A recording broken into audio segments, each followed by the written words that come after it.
யாரை பெரியார்கள் என்றும் மகான்கள் என்றும் அறிவு ஜீவிகள் என்றும் முஸ்லிம்கள் நம்புகிறார்களோ அத்தகைய இமாம்கள் அவர்கள் மார்க்கம் என்ற பெயரில் ஒரு கருத்தை சொல்வார்களே ஆனால் அதற்கு குர்ஆன்ல ஆதாரம் இருக்கிறதா, ஹதீஸ்ல ஆதாரம் இருக்கிறதா என்றெல்லாம் பார்க்காமல் அந்த மார்க்க அறிஞர்கள் சொல்வதை அப்படியே நாம் கேட்டுவிட்டு சென்று விடலாம்.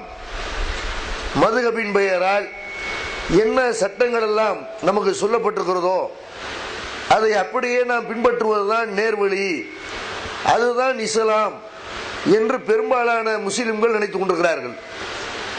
இன்னும் சில முஸ்லிம்கள் நபிகள் நாயகம் ஸல்லல்லாஹு அலைஹி வஸல்லம் அவர்களால் உருவாக்கப்பட்ட நபி தோழர்கள், அந்த நபி தோழர்களை அடுத்து வந்த தாபியின்கள், அவர்களை அடுத்து வந்த தப தாபியின்கள், இவர்கள் மார்க்கம் என்ற பெயரில் எதை சொன்னார்களோ எதை நடைமுறைப்படுத்தினார்களோ அதுதான் இஸ்லாம். நம்ம குர்ஆன்லையும் பார்க்க தேவையில்லை, ஹதீஸ்லையும் பார்க்க தேவையில்லை. சஹாபாக்கள் ஒன்றை சொல்லி இருப்பார்களே ஆனால், செய்திருப்பார்களே ஆனால் அதுவும் மார்க்கத்தில் உள்ளதுதான். அவங்களுடைய சொந்த கருத்துக்களும் சொந்த அபிமானங்களும் அவங்களுடைய யூகங்களும் அதுவும் மார்க்கம்தான் என்பது மாதிரி சில முஸ்லிம்களுடைய நம்பிக்கை இருக்கிறது. இன்னும் சில முஸ்லிம்கள் இந்த மார்க்கத்தினுடைய முழு அதிகாரத்தையும் அவரவர்கள் இருக்கிற பகுதியில் இருக்கிற மார்க்க அறிஞர்கள் இருக்கிறாங்கல்ல, யாரை பெரிய முஃப்தியாக நினைக்கிறார்களோ, யாரை நிறைய விவரம் தெரிந்தவர்கள் என்று நினைக்கிறார்களோ, யார் நிறைய அதிகமான ஆண்டுகள் மதரசாவில ஓதியவராக யார் நினைக்கிறார்களோ அவங்க ஒன்றை சொல்லிவிட்டார்களே ஆனால் அது மார்க்கம். மார்க்க அறிஞர்கள் ஆலிம்சாமார்கள் சொன்னதை தாண்டி நம்ம கேள்வி கேட்கக்கூடாது, எதையுமே சிந்திக்க கூடாது, ஆதாரம் கேட்கக்கூடாது என்றெல்லாம் இதை சில பேர் ஒரு அடிப்படையாக வைத்திருக்கிறார்கள். சில பேர் இமாம்கள் சொல்லிவிட்டால் போதும் என்று இமாம்களுடைய கூற்றை ஆதாரமாக எடுத்துக்கொள்கிறார்கள். இஸ்லாம்ங்கிற பெயரில் ஒன்றை நடைமுறைப்படுத்துவதற்கு இமாம்கள் அதை சொல்லி இருந்தா போதும், இமாம்கள் அதை தங்களுடைய நூல்களில் பதிவு செஞ்சு வச்சிருந்தா போதும். இப்படி சில பேர் இருக்கிறார்கள். தங்கள் ஊரில் இருக்கிற மார்க்க அறிஞர்களை வழிகாட்டிகளாக, முன்மாதிரிகளாக, அல்லாஹ்வுடைய மார்க்கத்தில் அதிகாரம் பெற்றவர்களாக அப்படி சில முஸ்லிம்கள் நினைக்கிறார்கள். இன்னும் சில பேர் சஹாபாக்களை அவங்களுக்கு அந்த அதிகாரத்தை கொடுக்கிறார்கள். சில பேர் பெரும்பான்மையை பார்க்கிறார்கள். ஊர்ல நிறைய பேர் எதை செய்கிறார்களோ அதுதான் இஸ்லாம், நிறைய பேர் ஒன்றை மார்க்கம் முடிவெடுத்து விட்டார்களே ஆனால் கொஞ்சம் பேர் இருந்து கொண்டு அதை மாற்றக்கூடாது, அதுக்கு எதிராக கருத்து சொல்லக்கூடாது, இப்படி எல்லாம் இஸ்லாத்தினுடைய அடிப்படையை தப்பும் தவறுமாக விளங்கி வைத்திருக்கிறார்கள். ஆனால் இஸ்லாம் என்ன, இந்த மார்க்கத்தினுடைய அதிகாரத்தை அல்லாஹ்வினுடைய அடியார்கள் யாருக்காவது பிரிச்சு கொடுத்துருக்கிறானா? நீங்க விரும்புனதெல்லாம் மார்க்கம், உங்களுக்கு பிடிச்சதெல்லாம் மார்க்கம், நீங்க எதை வேணாலும் ஹலாலாக்கிருங்க, எதை வேண்டுமானாலும் ஹராமாக்கிருங்க, இப்படி ஏதாவது அல்லாஹ் இந்த மார்க்கத்தை யாருக்காவது பிரித்து கொடுத்துருக்கிறான்னு கேட்டா திருமறை குர்ஆன்ல அல்லாஹ் சொல்றான், அலா லில்லாஹி தீனுல் ஹாலிஸ், இந்த மார்க்கம் என்பது முழுக்க முழுக்க அல்லாஹ்வுக்கு சொந்தமான மார்க்கம் அப்படிங்கிற அல்லாஹ். இந்த மார்க்கத்தில் அதிகாரம் என்பது அல்லாஹ்வுக்கு தான் இருக்கிறது. ஒன்றை கூடும் என்று சொல்வதற்கு, ஒன்றை கூடாது என்று சொல்வதற்கு முழு அதிகாரமும் அல்லாஹ்வுக்கு தான் இருக்கிறது என்று திருமறை குர்ஆன்ல பல வசனங்கள் அல்லாஹ் குறிப்பிடுகிறான். ஒரு இடத்துல அல்லாஹ் குறிப்பிடுகிறான், இனில் ஹுக்குமு இல்லா லில்லாஹ், சட்டம் இயற்றுகிற அதிகாரம் இந்த மார்க்கத்தில் அல்லாஹ்வுக்கு தவிர யாருக்கும் கிடையாது. சட்டத்தை உண்டாக்கக்கூடிய அதிகாரம் யாருக்கு மட்டும்தான் இருக்கிறது, அல்லாஹ்வுக்கு மட்டும்தான் இருக்கிறது அப்படிங்கிறான். அல்லாஹ் ஒரு விஷயத்தில் தீர்ப்பளித்து விட்டால், தன்னுடைய தூதர் மூலமாக ஒரு காரியத்தை முடிவெடுத்து விட்டால், அல்லாஹ் நேரடியா அவன் கட்டளையிடுறான் குர்ஆன் மூலமா, தன்னுடைய தூதருக்கும் வஹி மூலமாக ஒரு செய்தியை அறிவிக்கிறான். அல்லாஹ்வும் அவருடைய தூதரும் ஒரு காரியத்தில் முடிவெடுத்து விட்டார்களே ஆனால் அதுல மாற்று கருத்து சொல்வதற்கு உலகத்துல எந்த மூமினுக்கும் அனுமதி கிடையாது. இப்படியும் குர்ஆன்ல அல்லாஹ் சொல்லி காட்டுகிறான், வமா கானல் இமுமினின் வலா மூமினத்தின் இதா கதல்லாஹு வ ரசூலுஹு அம்ரன் அன் யகூன லஹுமுல் ஹியரத்து மின் அம்ரிஹிம், அல்லாஹ்வும் அவருடைய தூதரும் ஒரு காரியத்தில் முடிவெடுத்து விட்டார்களே ஆனால் அதுல மாற்று கருத்து சொல்றதுக்கு உலகத்துல எந்த மூமினான ஆணுக்கு அனுமதி கிடையாது, பெண்ணுக்கு அனுமதி கிடையாதுங்கிறான் அல்லாஹ். அப்ப இந்த மார்க்கத்துல முழு அதிகாரம் படைத்தவன் யார் என்று கேட்டால் அல்லாஹ் ரப்பல் ஆலமீன் ஒருத்த மாத்திரம்தான். மார்க்கத்துல இது இருக்குது, இப்படி ஒரு நோன்பு இருக்கிறது, இப்படி ஒரு தொழுகை இருக்கிறது, இந்த மாதிரி ஒரு வணக்கத்தை நீங்க நிறைவேற்ற வேண்டும், இதுக்கு பேர் இஸ்லாம், இதை செஞ்சால் மறுமையில கூலி கிடைக்கும் அப்படின்னு சொல்றதா இருந்தா அதை உண்டாக்கி சொல்லக்கூடிய அதிகாரம் அல்லாஹ்வுக்கு மட்டும்தான் இருக்கிறது. அல்லாஹ் தன்னுடைய தூதருக்கு அந்த அதிகாரத்தை கொடுக்குறான். எப்படி கொடுக்குறான்? அவங்களாக இதை உண்டாக்கி கொள்ள முடியாது, அவங்க விருப்பத்தை மார்க்கமாக்க முடியாது. அல்லாஹ் எதை சொல்கிறானோ எதை மார்க்கமாக்குறானோ அதை அவர்கள் மக்கள்கிட்ட அறிவிப்பார்கள், அதை மார்க்கம் அவர்கள் மக்கள்கிட்ட தெரிவிப்பார்கள். அப்ப அந்த அதிகாரம் தான் அல்லாஹ்வுடைய தூதருக்கு இருக்க தவிர அவர்கள் கூட சொந்தமாக ஒன்றை மார்க்கம்ங்கிற பெயர்ல அவங்க விருப்பத்தை மார்க்கமாக்க முடியாது இப்படிங்கிறான். திருமறை குர்ஆன்ல நிறைய வசனங்கள்ல நீங்கள் பார்க்கலாம். அந்த வசனங்களை எல்லாம் படித்தாலே மார்க்கத்தில் யாருக்கு எந்த தனிநபருக்கு முக்கியத்துவம் கிடையாது. இவர் சொல்லிவிட்டால் அதை தாண்டி பேசவே கூடாது, அதை தாண்டி யாரும் கருத்து சொல்லவே கூடாது அப்படின்ட்டு யாருக்குமே அந்த மாதிரி ஒரு அதிகாரத்தை அல்லாஹ் கொடுக்கவே இல்லை. நபிகள் நாயகம் ஸல்லல்லாஹு அலைஹி வஸல்லம் அவங்கள கூட அல்லாஹ் என்ன செய்யறான் குர்ஆன்ல, அவங்க ஒரு மனிதனுடைய சொந்த கருத்துக்கள் அது மார்க்கமாக முடியும்னு சொன்னா அல்லாஹ்வுடைய தூதருக்கு தான் இந்த மாதிரி எல்லாம் செய்திருக்க வேண்டும். அவங்க விரும்பினதை எல்லாம் மார்க்கமாக்கக்கூடிய ஒரு அதிகாரத்தை அல்லாஹ் கொடுத்துருக்க வேண்டும். ஆனால் நபி ஸல்லல்லாஹு அலைஹி வஸல்லம் அவங்களுக்கு அல்லாஹ் என்ன பண்றான், அவங்களுடைய விருப்பம் எல்லாம் மார்க்கமாக அதுன்னு அல்லாஹ் பல இடங்கள்ல டிக்ளேர் பண்றான். எப்படி எல்லாம் அல்லாஹ் டிக்ளேர் பண்றான்? நபிகள் நாயகம் ஸல்லல்லாஹு அலைஹி வஸல்லம் மக்காவுல இருக்கும் பொழுது காபத்துல்லாவை முன்னோக்கி தான் அவங்களுடைய தொழுகை இருந்தது. காபத்துல்லா தான் கிப்லா. இன்றைக்கு வரைக்கும் உலக முஸ்லிம்களுக்கு கிப்லாவாக இருக்கிற காபத்துல்லா தான். ரசூல் ஸல்லல்லாஹு அலைஹி வஸல்லம் மக்காவுல இருந்து மதீனாவுக்கு போன பிறகு அங்க என்ன செய்யறான்டா அல்லாஹ் பைத்துல் முகதஸ நோக்கி தொழ வேண்டும் அப்படின்னு அல்லாஹ் அதை கிப்லாவா ஆக்குறான். உங்களுக்கு கிப்லா இனிமே காபா கிடையாது, பைத்துல் முகதஸ் தான் அப்படிங்கிறான். கிட்டத்தட்ட 16-17 மாதங்கள் நபிகள் நாயகம் ஸல்லல்லாஹு அலைஹி வஸல்லம் பைத்துல் முகதஸ நோக்கி அந்த ஜெருசலத்தில் இருக்கிற மஸ்ஜிதுல் அக்ஸாவை நோக்கி அவங்களுடைய தொழுகை அமைத்துக் கொள்கிறார்கள். ஆனால் ரசூலுல்லாஹ்வுக்கு என்ன விருப்பமா இருக்கிறது, நம்ம பைத்துல் முகதஸ நோக்கி தொழுகிறது இது சரியா படல, மக்காவை நோக்கி தான் நம்ம தொழணும், அல்லாஹ்ட்ட இருந்து அப்படி ஒரு கட்டளை வந்தா நல்லா இருக்குமே இப்படின்னு ரசூலுல்லாஹ் என்ன செய்யறாங்கன்னா 16-17 மாதங்கள் காத்து கிடக்கிறார்கள். எதுக்காக இதை சொல்றேன், அல்லாஹ்வுடைய ரசூல் விரும்பினது அவங்க மார்க்கமாக்க முடியல. மக்காவை நோக்கி காபத்துல்லாவை நோக்கி தான் நம்ம தொழ வேண்டும்னு விரும்புகிறார்கள், வானத்தை நோக்கி பார்த்துக்கிட்டே இருக்கிறாங்க. நம்ம விருப்பத்தை நம்ம நடைமுறைப்படுத்த முடியாத, ஆர்டர் அங்கிருந்து வரணும், அல்லாஹ் சொல்றத மார்க்கமா தவிர நம்ம விருப்பம் மார்க்கமாகாது அப்படிங்கறதுக்காக வேண்டி வானத்தை நோக்கி தன்னுடைய பார்வையை செலுத்திக் கொண்டே இருக்கிறார்கள். அல்லாஹ் குர்ஆன் வசனத்தை இறக்குறான், கதுனரா தகல்லுப வஜீக விசமா, உன்னுடைய முகம் வானத்தை நோக்கி அடிக்கடி திரும்புவதை நம்ம பார்க்கிறோம். பலன் ஒலி என்னக்க கிபுலத்தன் தருளாக, நீ எதை ஆசைப்படுறிய அந்த கிபிலாவை நோக்கி இப்போ உன்னுடைய முகத்தை திருப்புறோம். அதனால உலகத்துல எந்த பகுதியில் இருந்தாலும் நீங்க மஸ்ஜிதுல் ஹராமை நோக்கி தொழுவுங்கள் அப்படின்னு அல்லாஹ் என்ன செய்யணும், 16-17 மாசம் ரசூலுல்லாஹி ஸல்லல்லாஹு அலைஹி உங்களை வெயிட் பண்ண வைத்து விட்டு அவன் விரும்புற நேரத்தில் இதுதான் கிபிலாங்கிறான். அதாவது காபாவை கிபிலான்னு அல்லாஹ் சொன்னா அதைத்தான் ரசூலுல்லாஹ் கேட்கணும். இனிமேல் பைத்துல் முகதஸ் தான் கிபிலா அப்படின்னா ரசூலுல்லாஹ் தான் செய்யணும். இல்ல இல்ல இனிமே காபா தான் அப்படின்னு அல்லாஹ் மாத்திரம் அதான் செய்யணும். ரசூல் ஸல்லல்லாஹு அலைஹி வஸல்லம் அவங்களுக்கு எது விருப்பமாக இருந்ததோ அதை மார்க்கமாக்கக்கூடிய சட்டமாக்கக்கூடிய அதிகாரத்தை அல்லாஹ்வுடைய தூதர் கூட அல்லாஹ் கொடுக்கல. நான் சொல்ற வரைக்கும் வெயிட் பண்ணு, நான் எதை முன்னோக்க சொல்றேன்னு அதை முன்னோக்கிறது தான் உன்னுடைய வேலை. இதுல மக்களுடைய விமர்சனங்களும் கூட வந்துச்சு. பெருமானார் ஸல்லல்லாஹு அலைஹி வஸல்லம் காபத்துல்லாவை முன்னோக்கி தொழுது விட்டு மதீனாவுக்கு வந்த பிறகு கிப்லாவை மாத்திக்கிட்டாங்களா, உடனே யூதர்கள் என்ன செய்யறாங்க, இது யூதருடைய கிப்லாவாச்சே, சுலைமான் நபி இஸ்ரவேலர்கள் தான் அனுப்பப்பட்டாங்க, அப்ப இஸ்ரவேலர்கள் இவருக்கு ஆகாது, இஸ்ரவேலர்களாகிய அவங்களுடைய கிப்லா மட்டும் இவருக்கு ஆகுமா இப்படின்னு யூதர்கள் ஒரு பக்கம் விமர்சனம் பண்றான். இன்னொரு பக்கத்துல மக்காவுல இருந்த அந்த முஸ்லிம் அல்லாதவர்கள் நபிகள் நாயகத்தை எதிர்த்தவர்கள் அவங்க என்ன பண்றாங்க, அவங்க ஒரு வகையான விமர்சனம் பண்ணுகிறார்கள். இவர் என்ன இப்ராஹிம் நபி மார்க்கத்தை கடைபிடிக்கிறாரு, இப்ராஹிம் நபி கட்டின அந்த காபத்துல்லாவை முன்னோக்காம அவர் சுலைமான் நபி கட்டின பைத்துல் முகதஸை முன்னோக்குறாரு, இவர் இஸ்ரவேலரா இல்லது இவர் ஒரு இப்ராஹிம் நபி மார்க்கத்தை கடைபிடிக்கிறவரா இப்படின்னு என்ன செய்யறாங்க. மக்காவுல விமர்சனம் வருது, மதீனாவுல விமர்சனம் வருது.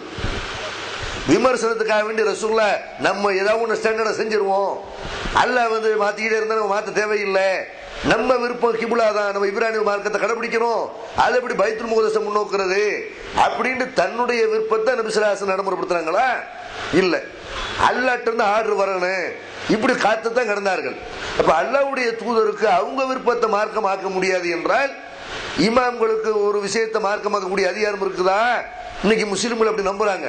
இமாம்கள் அபு ஹனீஃபா இமாம் வந்து வயிற்றுல தக்பீர் கட்டுவாரே ஆனால், அப்படி கட்டுவதாக நமக்கு சொல்லித்தரப்படுமே ஆனால் நம்ம அதான் கேட்கணும். ஏன் அந்த மாதிரி ரசூல்லா கட்டினாங்கன்னு பாக்குறது இல்ல, நபி ஸல்லல்லாஹு அலைஹி வஸல்லம் தக்பீர் எங்க கட்டினான்னு பார்க்காம அபு ஹனீஃபா இப்படி சொல்லி கொடுத்தாங்கல்ல, அதுதான் மார்க்கம். அப்ப அவர் விருப்பம், அவருடைய சொந்த கருத்து, ஹதீஸ்ல இல்லாமல் அவரா நடைமுறைப்படுத்தின விஷயம் மார்க்கம் ஆகுமா? மார்க் அவர் எந்த அடிப்படையில் செஞ்சார் பார்க்கணுமா இல்லையா? இந்த மாதிரி வயிற்றுல கட்டுவதற்கு ஏதாவது ஹதீஸ் இருக்கிறதா? ஏதாவது ரசூல்லா இப்போ பண்ணிருக்கிறாங்களா இப்படின்னு பார்க்கணுமா இல்லையா? இமாம்களுக்கு அந்த அதிகாரம் இருப்பதாக நினைக்கிறார்கள். அத்தையாத்துல விரல நீட்டி மடக்குகிறார்கள். அஷஹது அல்லாஹ்னு சொல்லும் பொழுது நீட்டி இல்லல்லாங்கும் போது கைகளை போடுறாங்க. ஏன் அப்படி பண்றீங்க? அது அபு ஹனீஃபா இமாமுடைய மதுஹப்ல அப்படித்தான் இருக்கிறது. அதாவது அல்லாஹ்வுடைய தூதர் செஞ்சாங்க சொன்னாங்கன்னு சொல்ல முடியல. எப்படி சொல்றாங்க? அபு ஹனீஃபா இமாமுடைய மதுஹப்ல இப்படித்தான் இருக்கு. அப்படின்னா என்ன அர்த்தம்? அபு ஹனீஃபா அவர்களுக்கு அல்லாஹ்வுடைய அதிகாரத்தை கொடுக்கிறார்கள். அபு ஹனீஃபா நமக்கு எதை தொழுகைன்னு கத்து கொடுத்தார்களோ அதுதான் தொழுகையை தவிர ரசூல்லா இப்படி தொழுதாங்க, சகாபாக்கள் வந்து ரசூல்லா காலத்துல இப்படி அறிவிக்கிறாங்க, அதெல்லாம் பார்க்க கூடாது.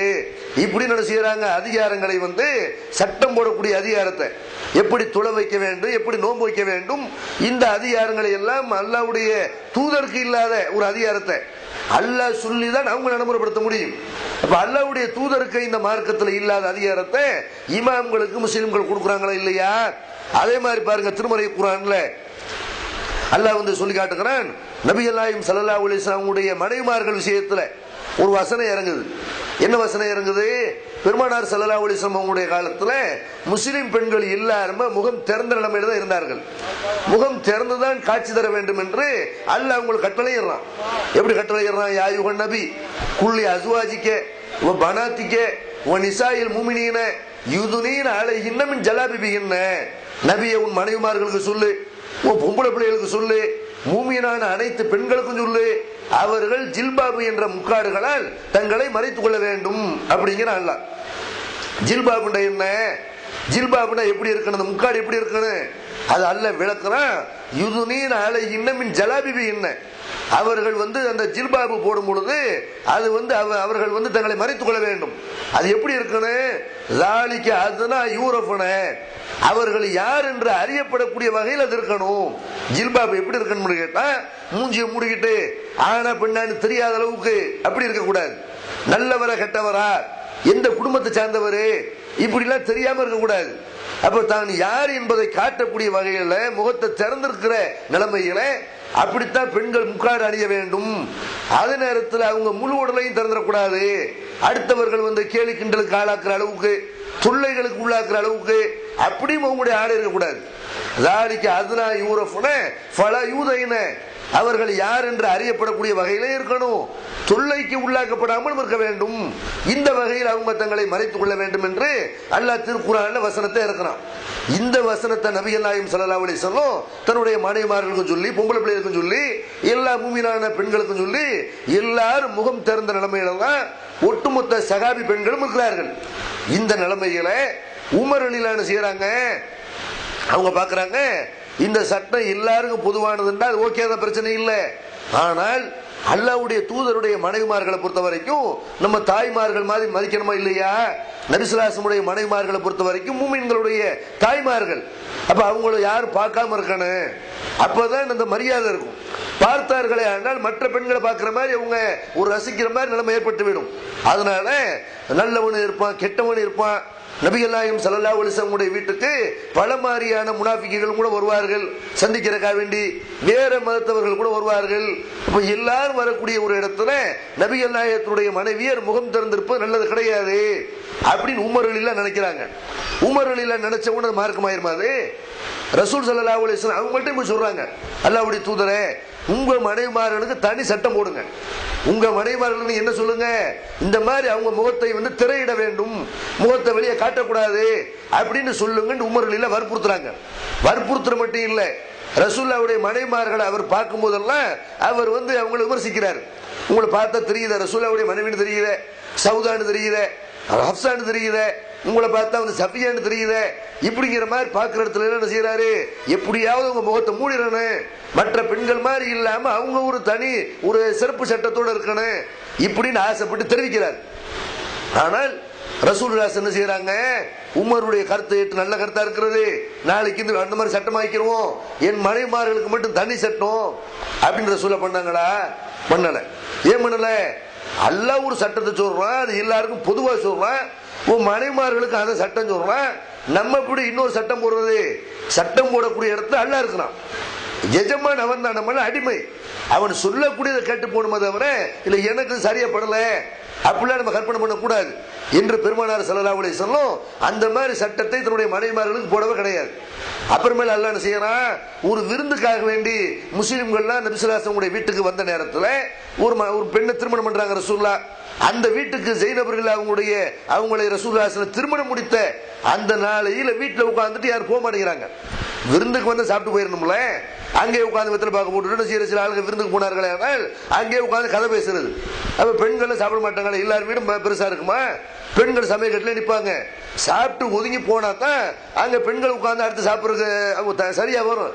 அந்த வீட்டில் உட்கார்ந்து கொண்டு அரட்டை எடுத்து கொண்டு இருந்தா என்ன ஆகும், வீட்டில் உள்ள ஆளுங்க சொல்றவங்க சங்கடமா இருக்கு. ரசூலுல்லாஹ்வுக்கு அந்த மாதிரி சங்கடமா இருக்கு. பேசிக்கிட்டு அவங்க பாட்டு செய்யறாங்க, அரட்டை எடுத்து கொண்டு உட்கார்ந்து இருக்கிறார்கள். ரசூலுல்லாஹ்வுக்கு எப்படி சொல்றேன்னு தெரியல, வெளியே போகணும்னு சொல்ல முடியும், வெக்கப்பட்டுக்கிட்டே இருக்கிறாங்க. இந்த நேரத்தில் தான் அல்லாஹ் ஒரு குர்ஆன் வசனத்தை இருக்கிறான்.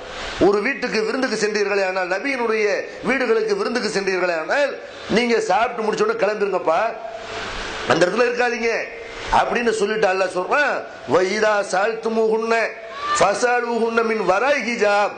நபியின் மனைவிமார்கள்ட்ட எதையாவது கேட்பதாக இருந்தால் திரைக்கு பின்னாடி இருந்து தான் கேட்க வேண்டும், அவங்க முகம் திறந்து தான் வர வேண்டும் கட்டளை இருந்துச்சா இல்லையா?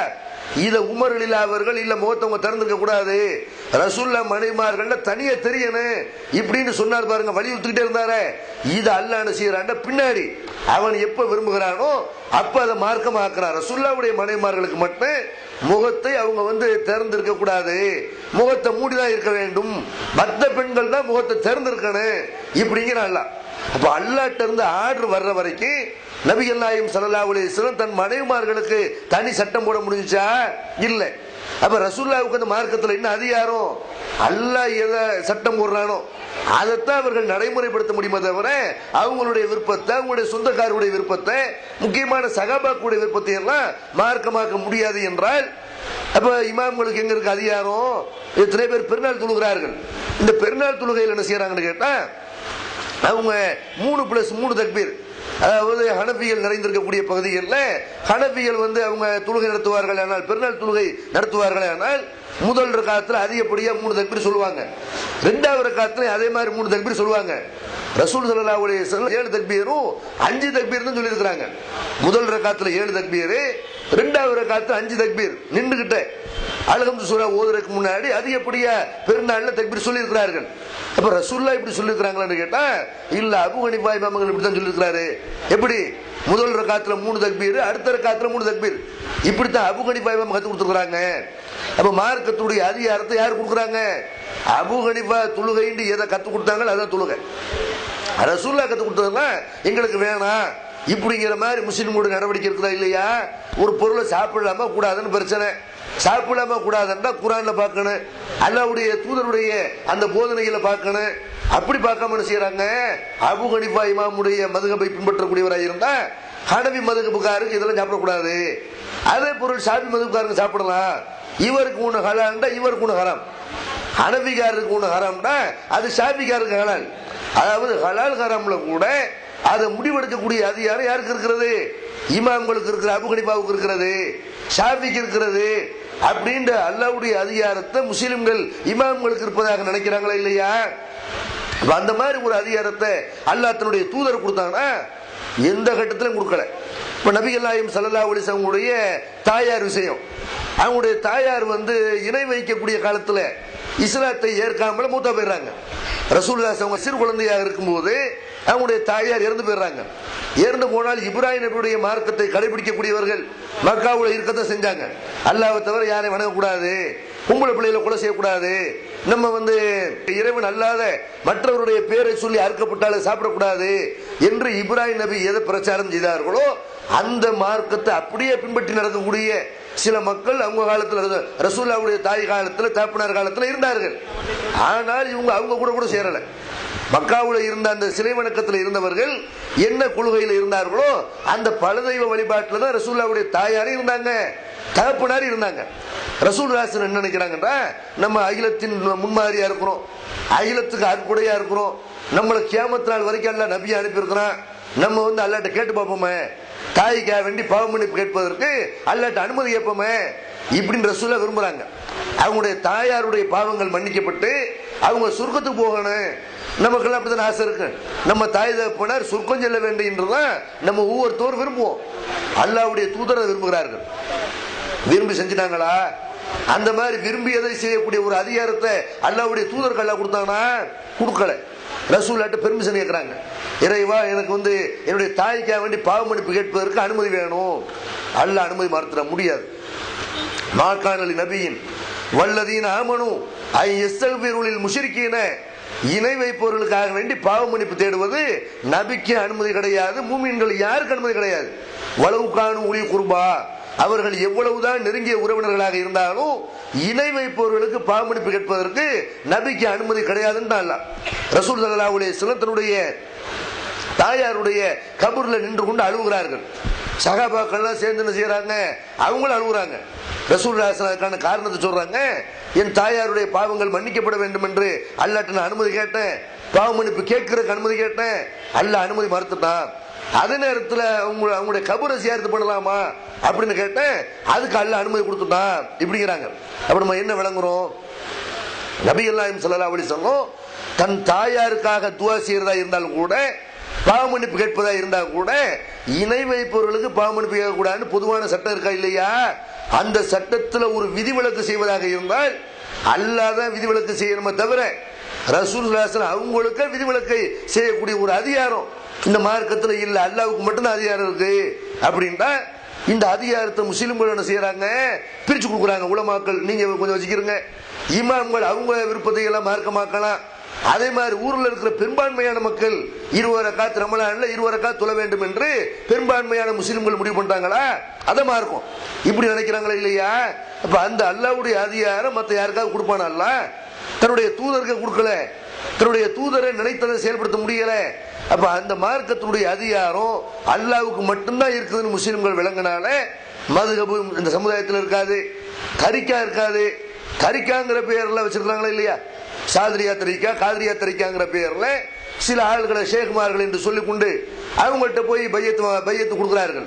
நாங்க வந்து தொழுவோம், நோன்பு வைக்குவோம், நீங்க சொல்ற மாதிரியான திக்ருகளை எல்லாம் நாங்க செய்வோம் அப்படின்னு அவங்கள்ட்ட போய் பையத்து பண்ணி அவர் சொல்ற மாதிரி தான் இவருடைய எல்லா நடவடிக்கையும் அமைச்சுக்கிடுவாரு.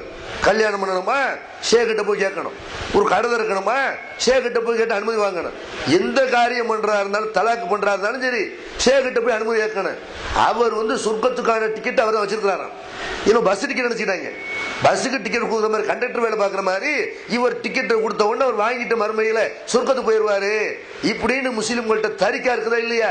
அந்த ஷேகு காலில் விழுவுறான், ஷேகு போட்டோ வீட்டில் பறக்கத்துக்குன்னு மாட்டிக்கிறான். அப்போ இந்த மாதிரி தரிக்காக்கள்லாம் இருக்குது. இதெல்லாம் வருமா? இது இந்த மார்க்கத்தில் அதிகாரம் என்பது அல்லாஹ்வுக்கு தான் இருக்கிறது அப்படின்ற அந்த அடிப்படையை நம்ம விளங்கி கொண்டு போயானால் உங்களுக்கு வந்து ஷேகுக்கு என்ன அதிகாரம் இருக்குது, இமாமுக்கு என்ன அதிகாரம் இருக்கிறது, சகாபாக்களுக்கு என்ன அதிகாரம் இருக்கிறது? அல்லாஹ்வுக்கு மட்டும்தான் இந்த மார்க்கத்தில் அதிகாரம் இருக்கிறது. அப்ப இதை விளங்கி கொண்டு இஸ்லாமிய மார்க்கம் என்பது அல்லாஹ் எதை சொல்றான்னு அது மட்டும்தான். அல்லாஹ் சொல்றது எப்படி விளங்குறது? அல்லாஹ்வுடைய வேதத்தின் மூலமா படிச்சு தெரிஞ்சுக்கலாம். அதே மாதிரி அல்லாஹ்வுடைய தூதருக்கு அல்லாஹ் சொல்லி இருக்கிறான். குர்ஆன்ல இல்லாத பல இறை செய்திகள் அல்லாஹ் தன்னுடைய தூதருக்கு சொல்லி இருக்கிறான். அவர்கள் எதை மார்க்கம்ங்கிற பெயர்ல நம்ம காட்டி தந்தார்களோ, எதை நடைமுறைப்படுத்தினார்களோ, எது அல்லாஹ்ட்ட இருந்து வந்த வஹீயின் அடிப்படையில் எந்த காரியத்துக்கெல்லாம் அவங்க அங்கீகாரம் கொடுத்தார்களோ அது மட்டும்தான் இஸ்லாம். இந்த அடிப்படையை விளங்கி கொண்டு இப்போ உங்களுடைய சந்தேகங்களுக்கான அந்த நிகழ்ச்சிக்கு போகலாம். ஜனாசா தொழுகை பெண்களுக்கு உண்டா? இந்த ஊரில் பெண்களுக்கு ஜனாசா தொழுகை மறுக்கப்படுகிறது. யாரும் இதை எத்தி வைப்பதில்லை. ஜனாசா தொழுகை எப்படி தொழுவது? அதாவது ஒவ்வொரு தக்பீரிலும் என்ன ஓத வேண்டும்? முழு விளக்கம் தரவும். மேலும் அடக்கம் செய்யும் போது குழிக்குள் இறங்கும் நபரின் தகுதி என்ன? கௌபத்துல்லாவில் பெண்கள் வந்து ஜனாசா தொழுகை தொழுகிறார்கள். ஒரு கேள்வியிலே நிறைய கேள்வி கேட்டுவிட்டாங்க. சரி, அதாவது ஜனாசா தொழுகைக்கு வந்து பெண்களுக்கு வந்து அனுமதி மறுக்கப்படுத, ஜனாசா தொழுகையில் பெண்கள் பங்கேற்கலாமா அப்படின்னு கேட்குறாங்க. ஜனாசா தொழுகையை பொறுத்த வரைக்கும் இதுல ஆண்கள் தான் தொழணும், பெண்கள் தொழக்கூடாது என்றெல்லாம் நபிகள் நாயகம் ஸல்லல்லாஹு அலைஹி வஸல்லம் அந்த மாதிரி பெண்களை அவங்க தடுக்கவே கிடையாது.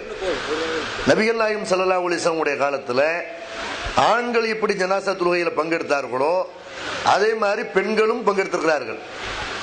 ஆயிஷா ரலியல்லாஹு அவங்க கூட நபி ஸல்லல்லாஹு அலைஹி வஸல்லம் உடைய காலத்துக்கு பிறகு ஒரு நபி தோழருடைய ஜனாசாவை பள்ளிவாசல்ல தொலை வைக்கிறதா அல்லது அதுக்குண்ட உரிய ஒரு இடம், சில இடங்கள்ல அப்படி இருக்கும். ஜனாசா துளு வைக்கிறதுக்குண்ட ஒரு இடத்த வச்சிருப்பாங்க.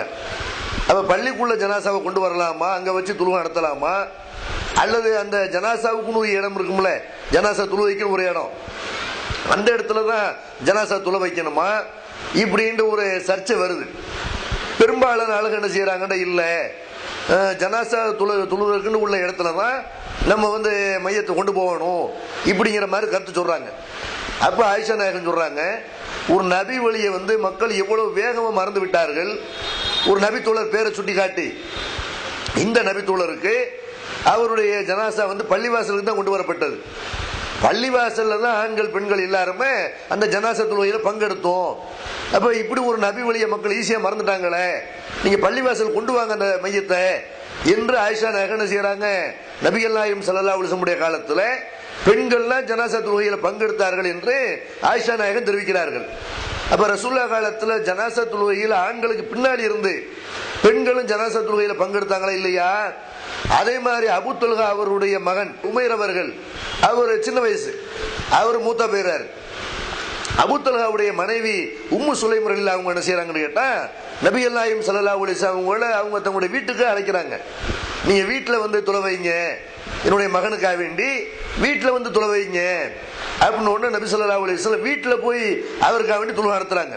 ஜனாசா தொழுகையை பள்ளியில எப்படி நடத்தலாமோ அதே மாதிரி வீட்டிலையும் வைத்து நடத்தலாம். நபி ஸல்லல்லாஹு அலைஹி வஸல்லம் வீட்டுல போய் என்ன செய்யறாங்க, தொழுகை நடத்துகிறார்கள். அப்படி நடத்தும் பொழுது அதுல பெரிய கூட்டம்லாம் கலந்துக்கிறல. நபி ஸல்லல்லாஹு அலைஹி வஸல்லம் அவங்க தொழுகை வைக்கிறாங்க, அவங்களுக்கு பின்னாடி அபூ தல்ஹா நிக்கிறாரு, அவங்களுக்கு பின்னாடி உம்மு சுலைம் நிக்கிறாங்க.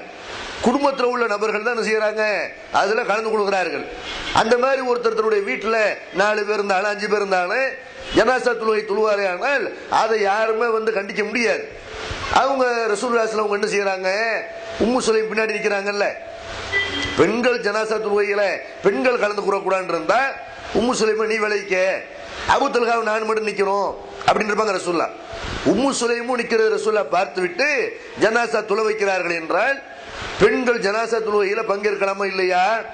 நபி காலத்துல வீட்டில் நடைபெற்ற தொழுகையில கலந்து இருக்கிறாங்க, பள்ளியில வைத்து நடந்த நேரத்தில் கலந்து கொண்டிருக்கிறார்கள்.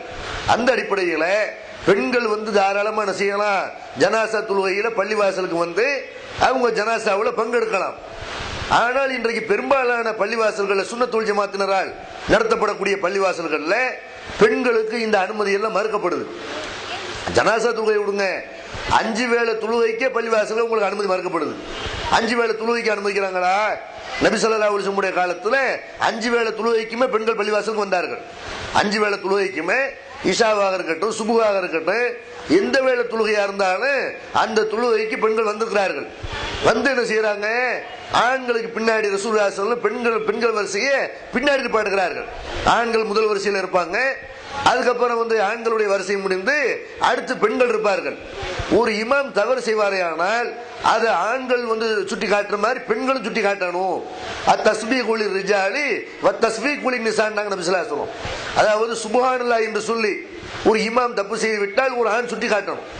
இமாம் அத்தஹியாத்துல உட்காரணும், உட்காராம எந்திரிச்சிடறாரு, பின்னாடி இருக்கிற ஆண்கள் என்ன செய்யணும், சுப்ஹானல்லாஹ்ங்கணும். ஆண்கள் மறந்துட்டாங்க, பெண்கள் இதை கவனிச்சுட்டு இருக்கிறாங்க, இமாம் அத்தஹியாத்துல உட்காரணும், அவர் பாட்டு எந்திரிச்சிடறாரு இப்படின்னு தெரிஞ்சிச்சுன்னா அவங்க கைகளால் தட்டி என்ன செய்யணும்னா சட்டத்தை எழுப்பி அப்படி இமாமுடைய தவறு சுட்டி காட்டணும் என்று நபி ஸல்லல்லாஹு அலைஹி வஸல்லம் பெண்களும் ஜமாத்துல பங்கேற்கலாம், ஆண்களுக்கு பின்னாடி நின்று தொழலாம். இமாமுடைய தவற ஆண் சுட்டி காட்டுற மாதிரி பெண்கள் அவங்களுக்கு என்ன மார்க்கம் சொல்லுதோ அந்த வகையில சுட்டி காட்டணும்னு சொன்னாங்களே இல்லையா? அதே மாதிரி நபி ஸல்லல்லாஹு அலைஹி வஸல்லம் தொழ வைக்கிறார்கள். அவங்க சொல்றாங்க, நான் தொழுகைக்காக நிற்கும் பொழுது நீண்ட நேரம் தொலை வைக்க வேண்டும் என்று நினைத்து போய் நிற்பேன். ஆனால் ஒரு தாய் வந்திருப்பாங்க, ஒரு குழந்தையோட வந்திருப்பாங்க, அந்த குழந்தையினுடைய அழுகுரல் கேட்டு அது தாய்க்கு பாதிப்பா இருக்குமே, தொழுகையில நிக்கிறாங்க, அவங்க பிள்ளை வந்து அழுதுகிட்டு இருந்தா என்னாக, எதுக்காக பிள்ளை அழுவுன்னு தெரியாது. எதுவும் கடிச்சு அழுவுதா, பசிச்சு அழுவுதா, எதுக்காண்டி பயந்து அழுவுதா, இதெல்லாம் தெரியாது. அப்ப தாய்க்கு தொழுகையில கவனம் இருக்காது. அதுக்காக ரசூலுல்லாஹி என்ன செய்வாங்களா, நம்ம வந்து தொழுகை சீக்கிரம் முடிச்சிருவோம், பெரிய சூறா ஓத வேணாம். ஒரு இமாமா இருக்கிறவங்க அதையெல்லாம் கவனத்தில் கொள்ளணும். அவருக்கு நிறைய சூறாக்கள் தெரியலாம், நீண்ட நேரம் நின்று அவர் தொலை வைக்கலாம். ஆனாலும் கூட பின்னாடி வந்து பலவீனமானவர்கள் இருப்பாங்க, பெண்கள் இருப்பாங்க, நோயாளிகள் இருப்பாங்க, நீண்ட நேரம் நிக்க முடியாத ஆள்கள் இருப்பாங்க, சிறுவர்கள் இருப்பாங்க. இதையெல்லாம் கவனத்தில் கொண்டுதான் தொலை வைக்க வேண்டும். அந்த அடிப்படையில் ரசூலுல்லாஹி என்ன செய்யறாங்க, ஏமா பிள்ளை தூக்கிட்டு வந்து அநியாயம் பண்றீங்க கேட்கல, ஏன் பொம்பளைகளை பள்ளிவாசல் வர்றீங்க அப்படி கேட்கல. பெண்கள் கை குழந்தையோடு வந்து தொழுகிறார்கள். அந்த குழந்தை வந்து அழுவுதுன்னு சொன்னா அந்த குழந்தைக்காக வேண்டிய அந்த குழந்தையினுடைய தாயாருடைய மனசு பாதிக்கப்படக்கூடாது, அவங்களுடைய கவனம் திரும்பக்கூடாது, இதுக்காக வேண்டிய தொழுகையை குயிக்க முடிச்சுக்கிறேன். இப்படி நபி ஸல்லல்லாஹு அலைஹி வஸல்லம் சொல்லக்கூடிய செய்தி சஹீஹுல் புகாரியில் இடம்பெறுவதை பார்க்கிறோம். அப்ப பெண்கள் கை குழந்தையோட வந்தாங்களா இல்லையா? அதே மாதிரி வந்து ரசூலுல்லாஹி காலத்துல ரசூலா ஒரு தடவை இஷாவுக்கு வர்றதுக்கு லேட் பண்றாங்க. இஷாவு மட்டும் நபி ஸல்லல்லாஹு அலைஹி வஸல்லம் லேட்டா தொழுவாங்க. அப்ப ரசூல்லா காலத்தை பொறுத்த வரைக்கும் அவங்க தான் இமாமா நிற்பார்கள். அவங்க அல்லாஹ்வுடைய தூதரா இருக்கிறனால அவங்க கேட்கிற துவா தொழுகையில அவங்க கேட்கிற துவா எல்லா முஃமின்களுக்கும் வந்து கிடைக்கும். இதுக்காக அல்லாஹ்வுடைய தூதருங்கிற அடிப்படையில் அவங்க வர்ற வரைக்கும் மக்கள் காத்துக்கிட்டு வெயிட் பண்ணிக்கிட்டே இருப்பாங்க. நேரம் ஒரு குறிப்பிட்ட நேரத்தை தாண்டினாலும் சரி, தொழுகை நேரம் முடிகிற வரைக்கும் என்ன செய்வாங்க, காத்துக்கிட்டே இருப்பாங்க. உமர் ரலியல்லாஹு ஒரு தடவை என்ன செய்யறாங்கன்னா, நபி ஸல்லல்லாஹு அலைஹி வஸல்லம் வர்றதுக்கு லேட் ஆன உடனே வந்து சொல்றாங்க, அல்லாஹ்வுடைய தூதரே இஷாவுக்காக வெயிட் பண்ணி பெண்கள் சிறுவர்கள்லாம் பள்ளிவாசல தூங்குறாங்க, ஆம்பளைங்க எவ்வளவு நேரம் உட்காந்துருப்போம், பொம்பளைங்களா இருக்கிறாங்க, நீங்க இஷா தொழுகைக்கு வாங்க இப்படின்னு கூப்பிடுறாங்க. அப்ப அதுல என்ன விளங்குறோம், பொம்பளையில யார் பள்ளிவாசல வர சொன்னது, ஏன் பிள்ளைகளை கூட்டு வந்தாங்களே ரசூலுல்லாஹ் கேட்கல. நபி காலத்துல ஆண்கள் எப்படி ஜமாத்துக்கு வந்தார்களோ பெண்களும் பள்ளிவாசலுக்கு வந்திருக்கிறார்கள் ஜமாத் தொழுகையில் பங்கேற்பதற்கு. நபி ஸல்லல்லாஹு அலைஹி வஸல்லம் பெண்கள்லாம் தூங்குறாங்க, டைம் ஆகுது அப்படின்னு தெரிஞ்ச உடனே உமர் ரலியல்லாஹு அவர்கள் அதை தெரிவிச்ச உடனே வேகமா வந்து பள்ளிவாசல இஷா தொழுகை எடுத்துக்கிறார்கள். இப்படி எல்லா தொழுகையிலையும் ஜும்மா தொழுகையில பெண்கள் பங்கெடுத்திருக்கிறார்கள். பள்ளிவாசல் நடைபெற்ற கிரகண தொழுகைகளை அதுல வந்து நபி ஸல்லல்லாஹு அலைஹி வஸல்லம் பங்கெடுத்திருக்கிறாங்க. அப்ப ஆண்கள் வந்து என்ன தொழுகையெல்லாம் பள்ளியில தொழுதார்களோ, அதே மாதிரி பெருநாள் திடல்ல அவங்க என்ன தொழுகை தொழுதாங்களோ அந்த பெருநாள் தொழுகை உட்பட மலை தொழுகையா இருக்கட்டும், என்ன தொழுகையா இருக்கட்டும், நபி காலத்தில் ஆண்கள் எப்படி பள்ளிவாசலை நோக்கி சென்றார்களோ, ஒரு தொழுகைக்காக தயாரானார்களோ, அதே மாதிரி பெண்களும் ஆண்களை பின்னாடி இருக்கிறார்கள். இது ஜனாசா தொழுகையும் இதில் அடக்கும். ஜனாசா தொழுகையில் என்ன செய்யறாங்க, நபி காலத்தில் உள்ள பெண்கள் ஜனாசா தொழுகையில பங்கெடுத்திருக்கிறார்கள். இந்த அனுமதியை மறுப்பதற்கு எந்த ஜமாத்துக்கு அனுமதி கிடையாது. ரசூலுல்லாஹ் என்ன செய்யறாங்க, நபி ஸல்லல்லாஹு அலைஹி சொல்றாங்க, லா தம்னவு இமா அல்லாஹி அன் மசாஜிதில்லாஹ், அல்லாஹ்வுடைய அடிமைகளாகிய பெண்களை அல்லாஹ்வுடைய பள்ளிவாசலுக்கு வரவிடாமல் தடுக்காதீர்கள். ரசூலுல்லாஹ்வுடைய கட்டளை. உங்கள் மனைவிமார்கள் பள்ளிவாசலுக்கு செல்ல அனுமதி கேட்டால், உங்கள் வீட்டு பெண்கள் பள்ளிவாசலுக்கு செல்ல அனுமதி கேட்டார்களே ஆனால் தடுக்காதீர்கள். வீட்டில் உள்ள அந்த குடும்ப தலைவருக்கு ரசூல் ஆர்டர் போடுறாங்க. அப்ப நபியல்லாஹு ஸல்லல்லாஹு அலைஹி வஸல்லம் பெண்கள் வந்து பள்ளிவாசலுக்கு வர்ற தடுக்க கூடாது அப்படின்னு சொல்லி இருக்கும்போது, அவங்க காலத்துல பெண்கள்லாம் எல்லா தொழுகையில பங்கெடுத்திருக்கும் பொழுது எப்படி அவங்கள வந்து அவங்களுடைய உரிமையை மறுக்கிறது? ஜமாத்தார்கள் இந்த நபி வழியில் நடைமுறைப்படுத்தணும். ஆனால் என்ன செய்யறாங்க, உன்னத்துக்கு உதவாத காரணத்தை சொல்லி இல்ல பெண்கள்ல வந்து குழப்பமாயிரும். பெண்கள்லாம் வந்தா ஒரு இடத்துல ஒரு சபைக்கு பெண்கள் வந்தா குழப்பமாயிருமா? பெண்களை எப்படி சித்தரிக்கிறாங்க, பெண்கள் வந்தால் வந்து ஆண்களுடைய எண்ணம்ல மாறி போயிடும். என்ன மாறி போகுது அப்படின்ற பெண்களை வெளியே வரவிடக்கூடாது. பெண்கள் என்ன செய்யக்கூடாது, எதுக்குமே நீங்க வராதிங்க, ஆம்பளையுடைய மனசுல மாறுது, வீட்டுக்குள்ளே உட்காருங்கன்னு சொல்லணும். எத்தனையோ ஜவுளி கடைகளுக்கு போத்தான் செய்யறாங்க, நகை கடைக்கு போத்தான் செய்யறாங்க, சூப்பர் மார்க்கெட் போறாங்க, எத்தனையோ இடங்களுக்கு பெண்கள் போறாங்களே, பஸ்ல ஆண்கள் இருக்க இடத்துல போதான் செய்யறாங்க, ட்ரெயின்ல போகத்தான் செய்யறாங்க. பெண்கள் வெளியே வராத மாதிரி ஏன் சந்தன கூடத்துக்கு வர்றாங்களே, சந்தன கூட கந்தூரி நடக்கும் பொழுது அங்க இங்க வரக்கூடிய பெண்கள் பள்ளிவாசலுக்கு வர்றாங்கல்ல, பள்ளிவாசலுக்கு வரக்கூடிய பெண்கள், பயான்களுக்கு வரக்கூடிய பெண்களுக்கெல்லாம் நான் இஸ்லாமிய அறிவுரையை கேட்கிறார்கள். பூ வச்சுட்டு வரக்கூடாது, நீங்க வந்து அதிகமான நறுமணங்களை பூசிக்கொண்டு இரவு நேரத்தில் வரக்கூடாது என்றெல்லாம் பயான கேட்டு அதுக்கேற்ற மாதிரி வர்றாங்க. கந்தூரிகளுக்கு வரக்கூடியவர்கள் அப்படியே வர்றாங்க, எல்லாம் சேலையோட வந்து நிக்குது, சுடிதாரோட வந்து நிக்கிறாங்க, மல்லிகை பூ வச்சுக்கிட்டு செய்யறாங்க இரவு நேரங்கள்ல, அந்த மாதிரி வந்து நிக்கிறாங்க. அப்ப அதையெல்லாம் கண்டிக்கணும். ஆம்பளை வர்றான் அதுக்கு என்ன செய்யறாங்க, இடி மன்னர்கள் வர்றாங்க, பொம்பளையில் இடிக்கிறதுக்குண்ட கூட்டம் வரும்போது அதை கண்டிக்கணுமா? அதனால குழப்பம் ஏற்படுமா? அல்ல தொழுகைக்கு வர்றதுனால குழப்பம் ஏற்படுமா? ஒரு குழப்பமும் ஏற்படாது. கேரளாவில் உள்ள சுன்னத்துல் ஜமாத் பள்ளிகள் எல்லாம் பெண்கள் அனுமதிக்கப்படுகிறார்கள். அப்ப கேரளா குருமா இருக்க, தமிழ்நாடு குருமா இருக்கமா? இங்க தௌஹீது பள்ளிவாசல்கள்ல எல்லா ஊர்களையுமே பெண்களுக்கு தனி பாதை இருக்கிறது, தனி இடம், பள்ளிவாசல துழுவதற்கு அவங்களுக்கு தனியான இடம் இருக்கிறது, ஊழு செய்யறதுக்கு தனியான இடம் இருக்கிறது. ஆண்களும் பெண்களும் சந்திக்காத வகையில வந்துவிட்டு போவார்கள் பள்ளிவாசலுக்கு. என்ன குழப்பம் ஏற்பட்டுருச்சு?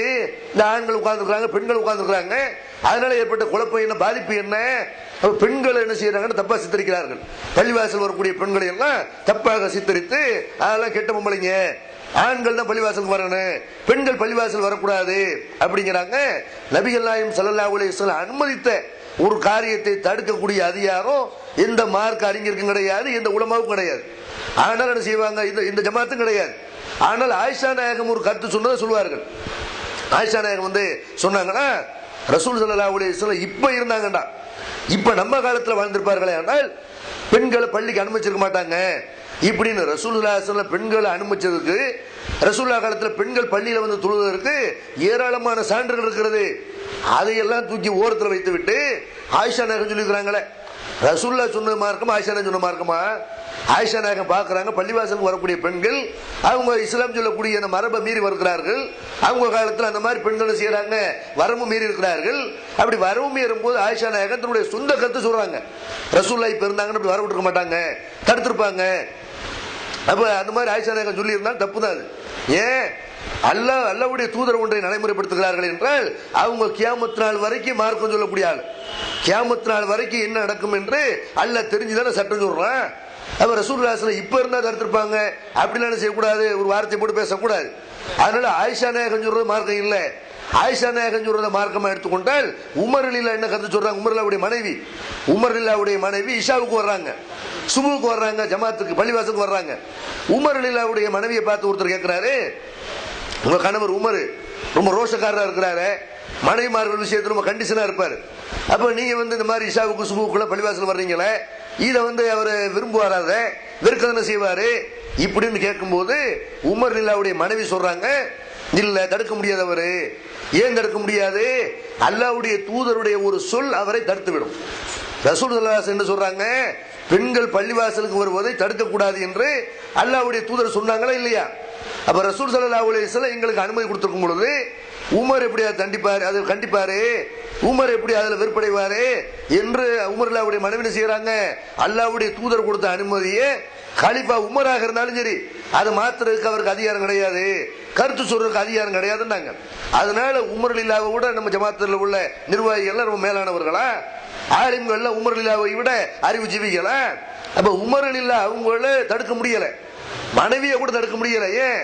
ரசூலுல்லாஹ்வுடைய ஹதீஸ் இருக்கு, உங்களுக்கு நாங்க கட்டுப்பட மாட்டோம்னு உமர் ரலியல்லாஹுடைய மனைவி சொன்னாங்க.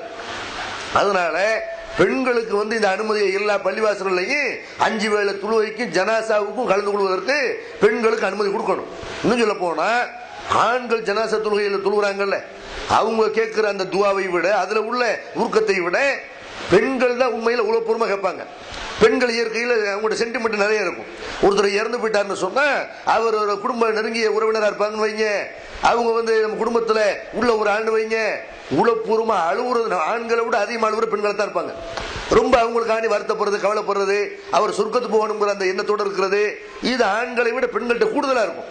அப்ப பெண்கள் ஜனாசா தொழுகையில பங்கெடுப்பார்களே ஆனால் ரொம்ப கூடுதலாக என்ன செய்வாங்க, உளப்பூர்வமா அல்லாஹ்ட்ட கேட்பாங்க. ஒரு பிள்ளைக்காக வேண்டி தாய் நான் ஜனாசா தொழுகையில பங்கெடுப்பேன், எனக்கு அந்த உரிமை இருக்குன்னு சொன்னார்களே ஆனால் நீ துவா செய்யக்கூடாது, ஜனாசாவில் பங்கேற்க கூடாது என்று சொல்லக்கூடிய அதிகாரம் யாருக்கு இருக்கிறது? ஒரு தாய்க்காக வேண்டி பிள்ளை தொழுதாலும் சரி, ஒரு பிள்ளைக்கா தாய் தொழுதாலும் சரி, அவங்க துவா கேட்பதை தடுக்கக்கூடிய அதிகாரம் யாருக்கு கிடையாது. அதனால அந்த மாதிரி ஜனாசா தொழ கூடாது என்று ஜமாத்தார்கள் சொல்வார்களே ஆனால் பெண்கள் என்ன செய்யலாம்? நபி காலத்துல வீட்டிலே ஜனாசா தொழ வச்சிருக்காங்க. மையத்துக்கு முன்னாடி நின்றுங்க, மையத்தை கிபிலா முன்னோக்கி வைத்து விட்டு நீங்கள் ஜமாத்தா பெண்கள் மாத்திரம் நின்ற வேண்டியதான். அனுமதி கொடுக்காதனால பள்ளிவாசலுக்கு வருவதற்கு அனுமதி கொடுத்தார்களே ஆனால் பள்ளிவாசலுக்கு போய் ஆண்கள் பின்னாடி தொழுவுங்க. அப்படி அனுமதி மறுத்தான செய்யுங்க. வீட்டிலே ஜனாசா தொழுகை பெண்கள் வைத்த பிறகு அதுக்கப்புறம் ஆண்கள் கொண்டு போய் அவங்க ஒரு தொழுகை நடத்தினார்களே ஆனால் அது பிரச்சனை இல்லை. ஒரு ஜனாசாவுக்கு ஒரு தடவை தான் தொழுகை நடத்தணும் அப்படிலாம் மார்க்கம் சொல்லல. எந்த ஒரு தொழுகையுமே ஒரு தடவையும் செய்யலாம், 2 தடவையும் செய்யலாம், மையத்து இருக்கிற வரைக்கும். மையத்து தூக்கிட்டாங்க கொண்டு போய் அடக்கம் பண்ணிட்டாங்கன்னா அப்பதான் நம்ம தொழ முடியாது. யாருக்கு தொலை வைத்து விட்டார்களோ தொலை வச்சு அடக்கம் பண்ண பிறகு இன்னொரு துழுவ கிடையாது.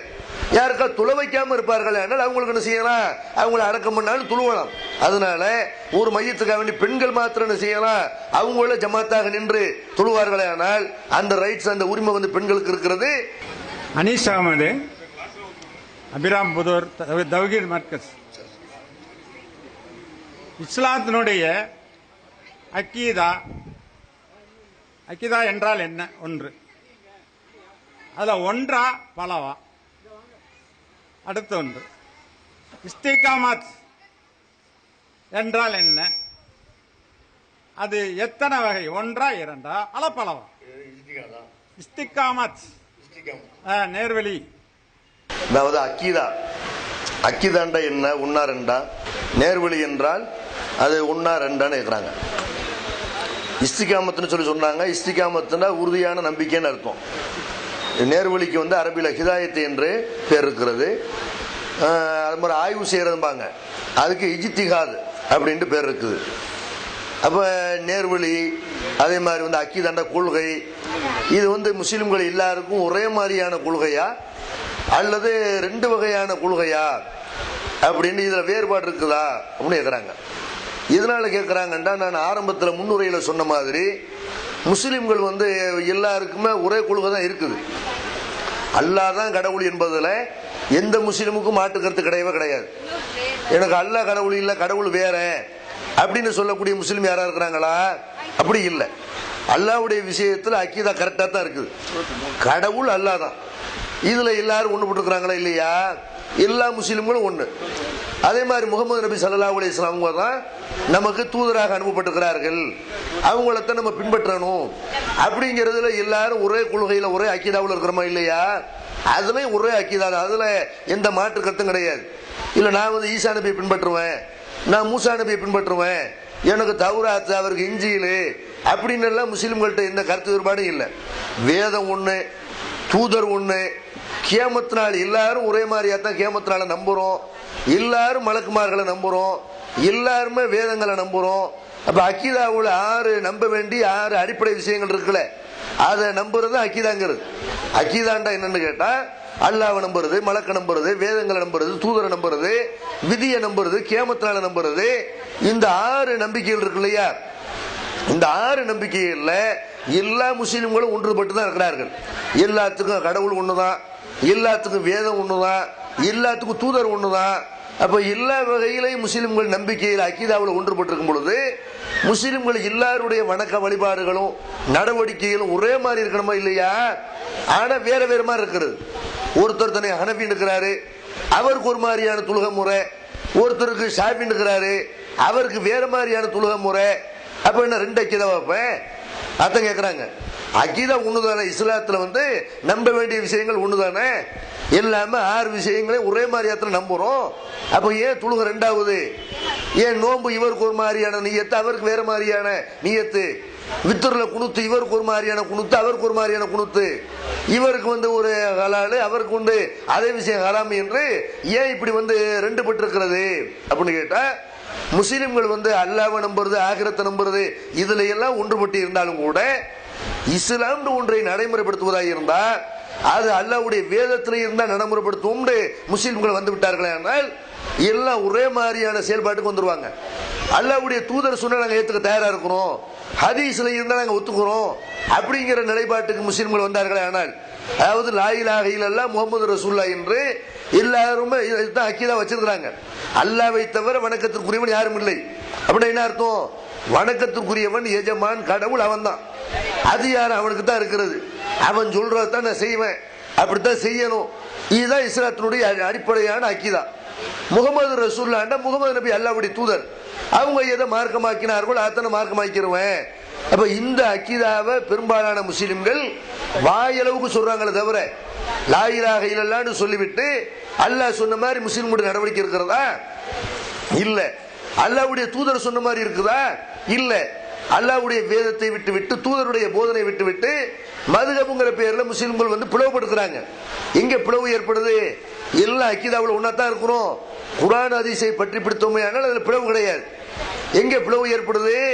யார் வந்து இவர் வந்து சொன்ன அனைத்து மார்க்கம், அவர் சொன்ன அனைத்து மார்க்கம் இவரை மீறி ஒண்ணுமே கிடையாது என்று தனிப்பட்ட நபர்களை யார் வந்து பின்பற்ற ஆரம்பித்தார்களோ அந்த மதுஹப் இருக்கு இல்லையா, மதுஹபின் பேர்ல தான் முஸ்லிம்கள் மத்தியில் ரெண்டு ஐக்கியத மாதிரி தெரியுது. இஸ்லாத்துல ஒரே கொள்கை தான் எல்லாருக்கும். ஆனா ஏன் முஸ்லிம்கள் வேறுபடுறாங்க? அபு ஹனீஃபா இமாம் என்ன சொன்னாலும் மார்க்கன் அப்படி சில பேர் நம்மளை வந்து தவறான முறையில் வழி எடுத்திருக்கிறார்கள். ஷாஃபி இமாம் என்ன சொன்னாலும் சரி என்று அப்படி நம்மளை வழி எடுத்திருக்கிறார்கள். அல்லாஹ்வுடைய தூதருக்கு பின்னாடி நம்மளை கொண்டு செல்ல வேண்டியவர்கள் இமாம்களுக்கு பின்னாடி மாத்தி நினைச்சிட்டாங்க. நீங்க வந்து ஹனஃபிகள் அபு ஹனீஃபா மாதிரி வாழ்ந்துக்கிறீங்க, நீங்க ஷாஃபி இமாம் துருத மாதிரி அவங்க நோம்புச்ச மாதிரி உங்களுடைய வாழ்க்கை அமைச்சிக்கிறீங்க இப்படின்னு முஸ்லிம்களை பல கூறுகளாக சில பேர் பிரித்து வைத்திருக்கிறார்கள். மதுஹப்ங்கிற பெயர்ல முஸ்லிம்கள் பிரிந்து கிடக்கிறார்கள். இந்த மதுஹப் இஸ்லாத்துல இருக்குதா இதை நம்ம தெரிஞ்சுக்கிட்டாலே முஸ்லிம்கள் ரெண்டாக நம்ம பிரிய வேண்டிய அவசியமும் கிடையாது. இப்ப மதுஹப்னா என்ன, ஷாஃபி ஹனஃபின்னு சொல்றாங்கல்ல, ஷாஃபி ஹனஃபின்னா என்னன்னு கேட்டா அபு ஹனீஃபா இமாம்னு ஒருத்தர் வாழ்ந்தார், ஷாஃபி இமாம்னு ஒருத்தர் வாழ்ந்தார். எத்தனை இமாம்கள் வாழ்ந்திருக்கிறாங்க? அதுல இந்த அபு ஹனீஃபா இமாமும் ஷாஃபி இமாமும் ரொம்ப ஃபேமஸான ஃபிகர், ரொம்ப ஃபேமஸான ஆளுங்க. இவங்க பேர்ல என்ன செஞ்சாங்கன்னா இவங்க மேல மக்கள் நிறைய ஒரு நம்பிக்கை வைத்திருந்தார்கள். நிறைய ஹதீஸ்கள் ஆய்வு பண்ணாங்க, அந்த மாதிரி நிறைய ஹதீஸ்கள் எழுதியிருக்கிறாங்க. ஒரு புகாரி முஸ்லிம் அளவுக்கு அவங்க எல்லாம் வந்து சேவைகள் செய்யாவிட்டாலும் கூட ஏதோ அவங்களுடைய சக்திக்குட்பட்டு சில விஷயங்களை மக்களுக்கு சில ஹதீஸ்களை சொல்லியிருக்கிறார்கள். சில ஹதீஸ் நூல்களை ஷாஃபி இமாம் அபு ஹனீஃபா இமாமை பொறுத்த வரைக்கும் அவர் கைப்பட எழுதிய நூல் உலகத்தில் எதுவுமே கிடையாது. ஷாஃபி இமாமை பொறுத்த வரைக்கும் அவர் கைப்பட எழுதிய முஸ்னத் ஷாஃபி அப்படிங்கிற நூல் இருக்கிறது, மாலிக் இமாம் எழுதிய அல் முவத்தாங்கிற நூல் இருக்கிறது, அகமது பின் ஹம்பல் அவர்கள் எழுதிய முஸ்னத் அகமதுன்னு ஒரு நூல் இருக்கிறது. அப்ப இந்த மாதிரி குறிப்பாக ஷாஃபி இமாமுக்கு முஸ்னத் ஷாஃபி என்றும் அல் உம்மு என்றும் அவங்க எழுதின கிதாப் இருக்கிறது. அப்ப இந்த கிதாபுகள்ல இருந்தாலும் கூட இந்த கிதாபுகளை எல்லாம் ஒரு ஷாஃபி இமாமை பின்பற்றக்கூடியவர்கள் அதை ஒரு ஆதாரமா எடுத்துக்கொள்ள மாட்டார்கள். எது ஆதாரம் எடுத்துக்கிறாங்க? ஷாஃபி இமாம் அவங்களுடைய அறிவு மேல மக்களுக்கு ஒரு நம்பிக்கை இருக்குல்ல, இந்த நம்பிக்கையை பயன்படுத்தி சில பேர் மதுஹபை உண்டாக்கினார்கள். மதுஹப்னா தனி மார்க்கம், தனி மார்க்கத்தை உண்டாக்கினார்கள். அபு ஹனீஃபா இமாம் வந்து சொன்னாரு, ஷாஃபி இமாம் வந்து இதை சொன்னாரு அப்படின்னு அவங்க பேர்ல நிறைய விஷயங்களை நிறைய சட்டங்களை உண்டாக்கி வைத்திருக்கிறார்கள். அந்த சட்டங்களை எல்லாம் நீங்க படித்து பார்த்தால் அந்த சட்டங்களுக்கும் அபு ஹனீஃபா இமாமுக்கும் அந்த சட்டங்களுக்கும் ஷாஃபி இமாமுக்கும் கொஞ்சம் கூட சம்பந்தமா இருக்காது. இப்ப உதாரணத்துக்கு எடுத்துக்கொள்வதாக இருந்தா மதுஹபின் பேர்ல ஒரு சட்டம் சொல்றாங்க பாருங்களேன்.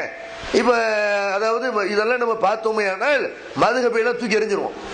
மதுஹப்ல இப்படி இல்லாம இருக்குது இந்த மாதிரிலாம் இமாம் கூட சொல்லியிருப்பாங்களா? அப்ப மதுஹப் நமக்கு தேவையில்லை, மாநபி வழி மட்டுமே போதும் அப்படின்னு ஒரு அக்கீதாவுல எல்லாரும் ஒன்னாயிருவோம். ரசூலுல்லாஹி அவங்களுக்கு பின்னாடி நம்ம திரண்டுருவோம்.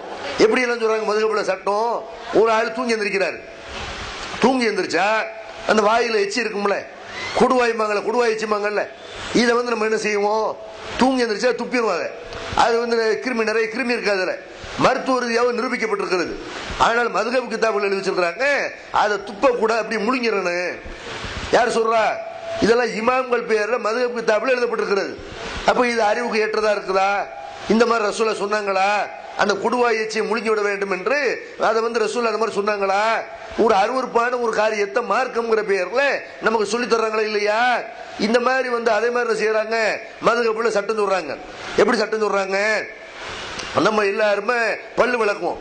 பல்லு விளக்கும் போது ஒரு கையில தான் பல்லு விளக்கும், கையில விளக்கணும். பிரஷ்ல விளக்குனா என்ன செய்வோம், அந்த பிரஷ் தான் பல்ல சுத்தம் பண்ணுது. கையில விளக்கணுமே ஆனால் ஆட்காட்டி விரல கொண்டு தான் செய்வோம், பல்லு விளக்குவோம். மதுஹப்ல வந்து எழுதுறாங்க வலது கையாலையும் வந்து செய்யலாம் பல்லு விளக்கலாம், இடது கையாலையும் பல்லு விளக்கலாம். அதுல வந்து சேர்ந்தது இடது கையில தான் அப்படின்னு என்ன செய்யறாங்க, ரெண்டு கையில் ரெண்டு விரல் எப்படி பல்லு விளக்குறது? இப்படியும் பல்லு விளக்கணுமா, இப்படியும் பல்லு விளக்கணுமா?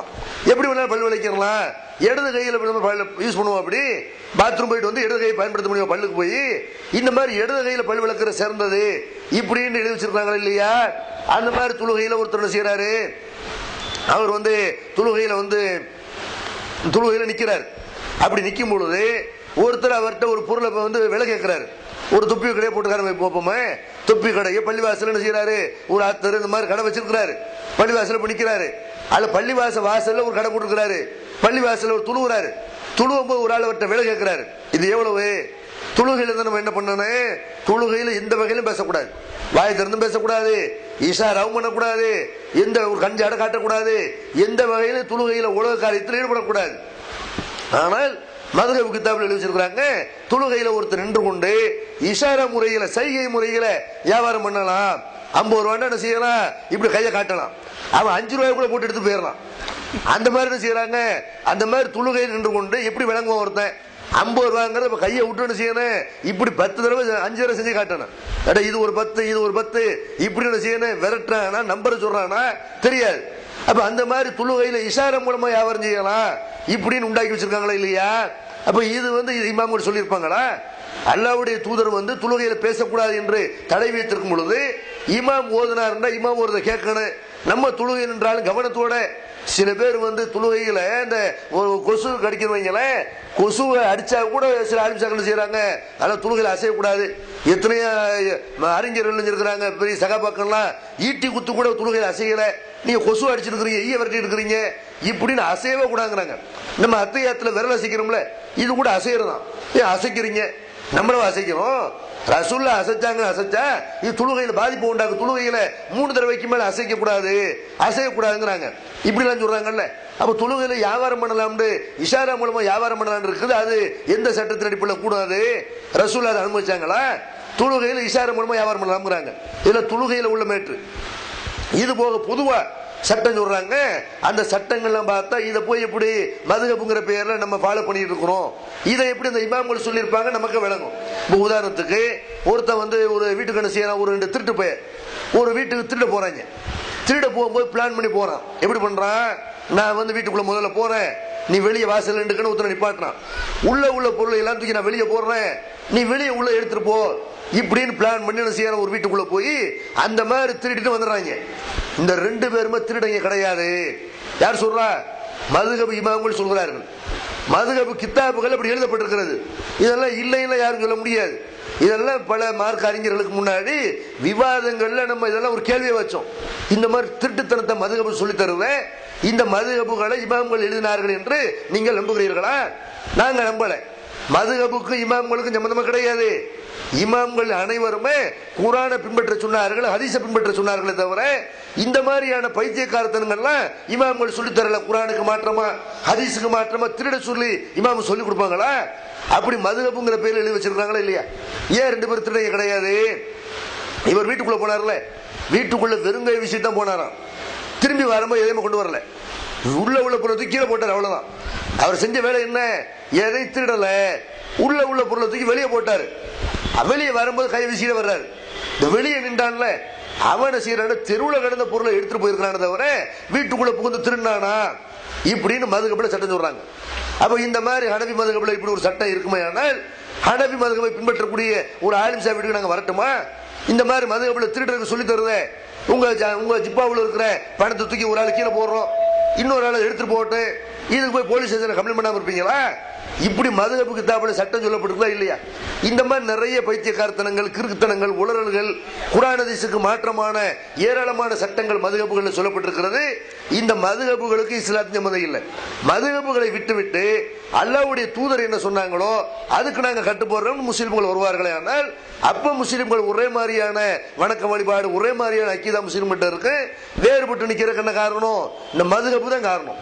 மதுஹப் அதே மாதிரி முன்னோர்கள் என்ன செஞ்சாங்கன்னு அதை ஃபாலோ பண்றது, ஊர்ல நிறைய பேர் என்ன செய்யறாங்கன்னு அதை ஃபாலோ பண்றது, இதுதான் முஸ்லிம்களுக்கு மத்தியில பல வகையான அக்கீதாக்கள் இருப்பதற்கு காரணமே தவிர எல்லாருக்கும் ஒரே அக்கீதான். இஸ்லாமிய நம்பிக்கை பிரகாரம் எல்லாருக்கும் ஒரு இறைவன் தான், ஒரு தூதர் தான், எல்லாருக்குமே ஒரே வேதம் தான். அந்த வேதத்தை தூதரை பின்பற்றினால் எல்லாரும் ஒரே மாதிரியா காட்சி தருவோம். அஸ்ஸலாமு அலைக்கும் வரஹ்மத்துல்லாஹி வபரகாத்துஹு. ஐசாக்கன் நம்ம இதில் இரத்த தானம், கண் தானத்தை பற்றி தௌஹீத் ஜமாத்தில் அதிகமாக பிரச்சாரம் செய்து வராங்க. ஆனால் இந்த விஞ்ஞான காலகட்டத்தில் மூளைச்சாவில் இறப்போரின் உடல் உறுப்பை தானம் பற்றி வலியுறுத்தவில்லை. மருத்துவக் கல்லூரி உடல் பரிசோதனைக்கு உடல் தானம் கொடுக்க மாட்டேங்கிறாங்க நம்ம சமுதாயத்துக்கு, நம்ம மார்க்கத்தில். அதே மாதிரி தற்கொலை பண்ணுறவங்கள பிரேத பரிசோதனை பண்ணாதான் அது எதனால இறந்து போனாங்கன்னு தெரியுமா. அது அந்த இதுக்கு நமக்கு அலோடு கிடையாதுன்னு சொல்லி சொல்றாங்க. அதை பத்தி எனக்கு விளக்கம் என்ன கேட்குறாங்க அப்படின்னா, இப்போ தௌஹீத் ஜமாத்தை பொறுத்த வரைக்கும் இரத்த தானம், கண் தானம் இதையெல்லாம் என்ன செய்யணும், தௌஹீத் ஜமாத்தில் நம்ம மக்கள்கிட்ட ஆர்வம் ஊட்டுவோம். யார் ஒரு உயிரை வாழ வைக்கிறாரோ அவர் உலக மக்கள் அனைவரையும் வாழ வைத்த மாதிரி இப்படின்னு அல்லாஹ் குர்ஆன்ல சொல்றான். அப்போ ஒரு ஆளுக்கு ரத்தம் தேவைப்படுதுன்னா எதுக்கு தேவைப்படுது? அவர் உயிரை காப்பாற்றுறதுக்கு ரத்தம் வேணும். ரத்தம் பல காரணங்களுக்காக தேவைப்படும். ஒரு ஆளுக்கு ரத்தம் கொடுத்தோமையானால் அதனால அவருக்கு உயிர் கொடுக்குற மாதிரி ஒரு பெரிய நோயிலிருந்து தப்பிக்க முடியும். ஒரு விபத்துல அடிபட்டு ரத்தம் நிறைய போயிருக்கு, அல்ல பிரசவ நேரத்தில் வந்து சில பேருக்கு ரத்தம் தேவைப்படும். இந்த மாதிரி ரத்தம் தேவைப்படும் பொழுது அவர்களுக்கு கொடுப்பது என்பது அவங்களுக்கு உயிர் கொடுக்குற மாதிரி. அப்ப ஒரு உயிரை வாழ வைத்தால் உலக மக்கள் அனைவரையும் வாழ வைத்த மாதிரி என்று குர்ஆன் சொல்லுகிற காரணத்தினால நீங்க ரத்தம் கொடுத்து உயிரை காப்பாத்துங்க. நீங்க கொடுக்கக்கூடிய ரத்தம் வந்து அது பல வகையில் பயன்படும், அது பல வகையில் சேமித்தன செய்வாங்க, தேவைப்படக்கூடிய நேரத்தில் அதை மற்றவர்களுக்கு செலுத்துவார்கள் என்று இந்த ரத்த தானத்தை நம்ம என்ன செய்யறோம்? ரத்த தான நிகழ்ச்சி என்று நடத்துறோம். தனிப்பட்ட முறையிலே வந்து அந்த குருதி கொடையாளர்களை வைத்துக் கொண்டு தேவை ஏற்படும் போது அவங்களை வந்து ரத்தம் கொடுக்கறதுக்கு அனுப்புறோம். இப்படி வந்து ரத்த தானத்தில் முதலிடத்தை தமிழ்நாடு தவ்ஹீத் ஜமாத் வந்து வைக்கிறோம். ஆனால் சில ஆலிம்சாக்கள் என்ன செய்யறாங்க? ரத்த தானம் செய்யறது ஹராமு, ரத்த தானம் செய்யறது கூடாது, அப்படியே சுன்னத்துல் ஜமாத்தால் நடத்தப்படக்கூடிய அந்த மதரசாவில் ஃபேமஸான ஒரு மதரசாவில் அப்படியெல்லாம் கூட பத்துவ கொடுக்குறாங்க. அப்போ ஏன் அப்படி பத்துவ கொடுக்குறாங்க? ரத்தம் வந்து ஹராமா இருக்கிறனால ஒரு மனுஷனுடைய ரத்தத்தை எப்படி வாங்குறது? ரத்தம் ஹராம்னு சொல்லப்பட்டிருக்குது, அதனால ரத்த தானம் செய்யக்கூடாது. அப்படியெல்லாம் சுன்னத்துல் ஜமாத்தில் பத்துவா கொடுத்தாலும் கூட அவங்க மனசாட்சிக்கு எதிராக தான் பத்துவா கொடுக்குறாங்க. இந்த மாதிரி ரத்தம் கொடுக்கக்கூடாதுன்னு சொல்லக்கூடிய அந்த உலமாக்கள், அந்த மதரசாவுடைய ஆசிரியர்கள் அவங்க ஒரு விபத்தில் மாட்டிக்கொண்டார்களே, ஆனால் அவங்களுக்கு ரத்தம் தேவைப்படுமே, ஆனால் யாரா ரத்தம் கொடுத்தா வாங்கிக்கிறவாங்களா இல்லையா? அது வாங்கிக்கிறலாமாங்க, நம்ம கொடுக்கத்தான் கூட வாங்கிக்கிறலாம். ஆனால் கொடுக்க கூடாது வாங்கலாம்ங்கிற அடுத்தவங்க கொடுக்கல நீ கொடுக்க கூடாதா? மனசாட்சிக்கு எதிரான செய்யறாங்க. மார்க்கத்தில் கூடாதுன்னா எப்பவுமே கூடாதுதான், எனக்குண்டா கூடு உனக்குண்டா கூடாது அப்படிங்கிற மாதிரி ஒரு முரண்பட்ட பத்துவாவை செய்யறாங்க. அவங்க கொடுக்குறாங்க, மக்கள் அதையெல்லாம் ஒரு பொருட்டா நினைக்கல. தமிழ்நாடு தவ்ஹீத் ஜமாத்தினுடைய தீவிரமான அந்த பிரச்சாரத்தின் விளைவினால் மக்கள் வந்து எல்லாருமே ரத்தம் கொடுக்கக்கூடியவர்களாக பெரும்பாலான ஆண்கள் பெண்கள் மாறி இருக்கிறார்கள். அப்ப ரத்த தானம் சேர பொறுத்த வரைக்கும் தவ்ஹீத் ஜமாத் வந்து முன்னணியில் நிற்குது. அதே மாதிரி கண்தானம் இருக்கு இல்லையா, இதையும் தமிழ்நாடு தவ்ஹீத் ஜமாத் நம்ம ஆர்வம் ஊட்டுறோம், கண்தானத்தை ஆர்வம் ஊட்டுறோம். ஒரு ஆள் வந்து உயிரோடு இருக்கும்போது ஒருத்தருடைய கண் எடுக்க மாட்டார்கள், ஒருத்தர் இறந்த பிறகுதான் அவருடைய கண் மாத்திரம் சில குறிப்பிட்ட நேரம் அந்த கண்ணு வந்து செய்யும் உயிரோட இருக்கும். உடல்ல உள்ள அவ்வளவு உறுப்புகளும் செயலிழந்து போன பிறகு கண்கள் மாத்திரம் அப்படி உயிரோடு இருக்கிறது. அப்ப அந்த கண்கள் வந்து எதுக்கல்ல உயிரோட வச்சிருக்கிறான்? அப்படி இன்னொரு ஆளுக்கு பொருத்தக்கூடிய ஒரு காலம் வரும், வேற யாருக்கா பயன்படும் அப்படிங்கறதுனால கூட கண்ணுக்கு மட்டும் அல்ல செஞ்சிருக்கலாம், அப்படி உயிரோட குறிப்பிட்ட சில மணி நேரங்கள் அதை வச்சிருக்கலாம். இப்ப கண்ணை கொடுக்கறதுனால எந்த வகையிலும் ஒருத்தன் பாதிப்படைய போறதில்லை. ஒருத்தனுடைய உடலை கொண்டு போய் மண்ணில் புதைத்து விட்டோமே, ஆனால் அந்த உடலை உள்ள எல்லா உறுப்புகளும் இருக்கணும், அது வந்து விசாரணைக்கு வேணும் அப்படின்லாம் அல்லாஹ்வுக்கு தேவை கிடையாது. அல்லாஹ் பொறுத்த வரைக்கும் இந்த உடம்புக்கு உயிர் கொடுப்பான்லாம் கிடையாது, வேற புதுசாத்தான் படைக்குவான். அல்லாஹ்வுடைய ஸ்டைலை பொறுத்த வரைக்கும் இவனுடைய உடல் வந்து மீன்களை கடல்ல வந்து மூழ்கி போயிடுறான், மீன்கள்லாம் வந்து கடிச்சு தின்றது, அல்லது வந்து மிருகங்களால வந்து வேட்டையாடப்படுற மனுஷன் அதில் தூக்கி இறையாக்கிறான், உடம்புல சின்ன உணவு போயிருது, உடம்ப கிடைக்க மாட்டேங்குது, அதனால அவனுக்கு கபர் வாழ்க்கை இல்லையா, அவனுக்கு விசாரணை இல்லையா? இந்த உடம்புல அல்லாஹ்வுக்கு தேவை கிடையாது. மனுஷனை பொறுத்த வரைக்கும் அல்லாஹ் ஒரே ஒரு பார்ட்டை அழிக்காம வச்சிருக்கிறான். அந்த பார்ட்டை வந்து எப்பவுமே செய்யாது, அது அழியாது, அது ஆகும்பா புதுசா ஆயிரும், அவ்வளவுதான்.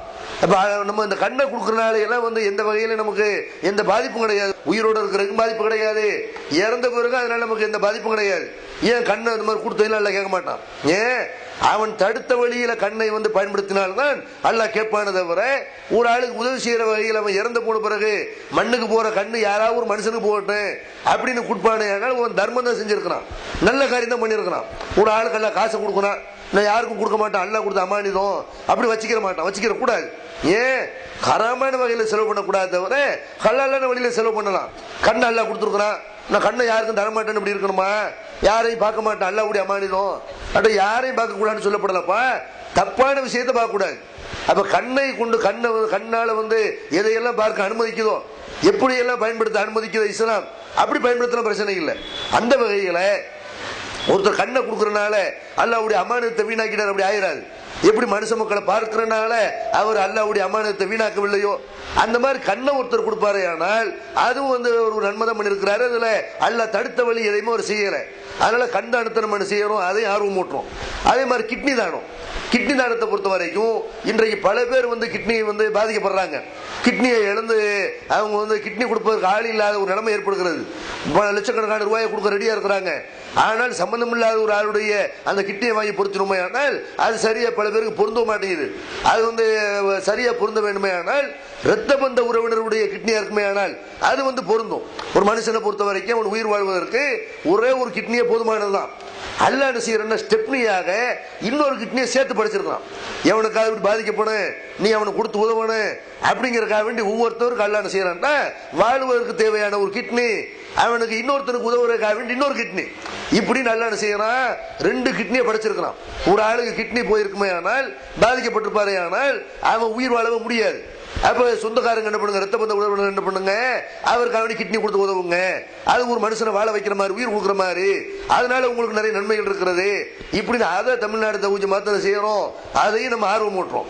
அதே நேரத்தில் இதையெல்லாம் ஆர்வம் ஊட்டக்கூடிய நீங்கள் இதை ஏன் உடல் தானத்தை ஆர்வம் ஊட்ட மாட்டேங்கிறீங்க அப்படின்னு கேட்கிறாங்க. உடல் தானத்தை பொறுத்த வரைக்கும் இஸ்லாமிய மார்க்கத்தில் உடல் தானத்துக்கு அனுமதி கிடையாது. உடல் தான முறை என்ன, ஒருத்தன் கோமா ஸ்டேஜ் போயிட்டான்னு வைங்க, மூளை செத்து போயிருச்சு. மூளை செத்து போனா இவனை என்ன செய்யறாங்க, அவன்கிட்ட பெர்மிஷன் கேட்காம உயிரோடு வாழும்போது அவன் சொல்லி இருக்கலாம். ஆனால் சாவுற நேரத்தில் ஒருத்தர் கேட்கணும்ல. அவன் இன்னும் சொல்ல போனா மூளை செத்தவன் செத்துதான் போவான்னு சொல்ல முடியாது. எத்தனையோ பேர் கோமாவுக்கு போய் எந்திரிச்சு வந்தவனு இருக்கிறான். கோமாவில் இருக்கிறவனுடைய அனுமதி இல்லாமல் அவனுடைய இதயத்தை எடுக்கலாமா, அவனுடைய உறுப்புகளை சிதைக்கலாமா, அவனை சாகடிக்கலாமா? ஒரு மனிதனுடைய அந்த ஒரு மூத்தா போற கிழவனை கேட்டா கூட சாவுரியா வாழ்றேன்னு கேட்டா வாழதான் ஆசைப்படுவான். எல்லா மனுஷனுக்கும் வாழத்தான் ஆசை இருக்கு. அப்ப இவர்கள் மூளை இறந்து போன ஒண்ணு செய்யறாங்க, அவன் செத்து விட்டான், அவனுக்கு இனிமே எந்த தேவையும் கிடையாது அப்படின்னு அவன் உயிரோடு இருக்கும்போது அவனை சாவடிக்கிறார்கள்.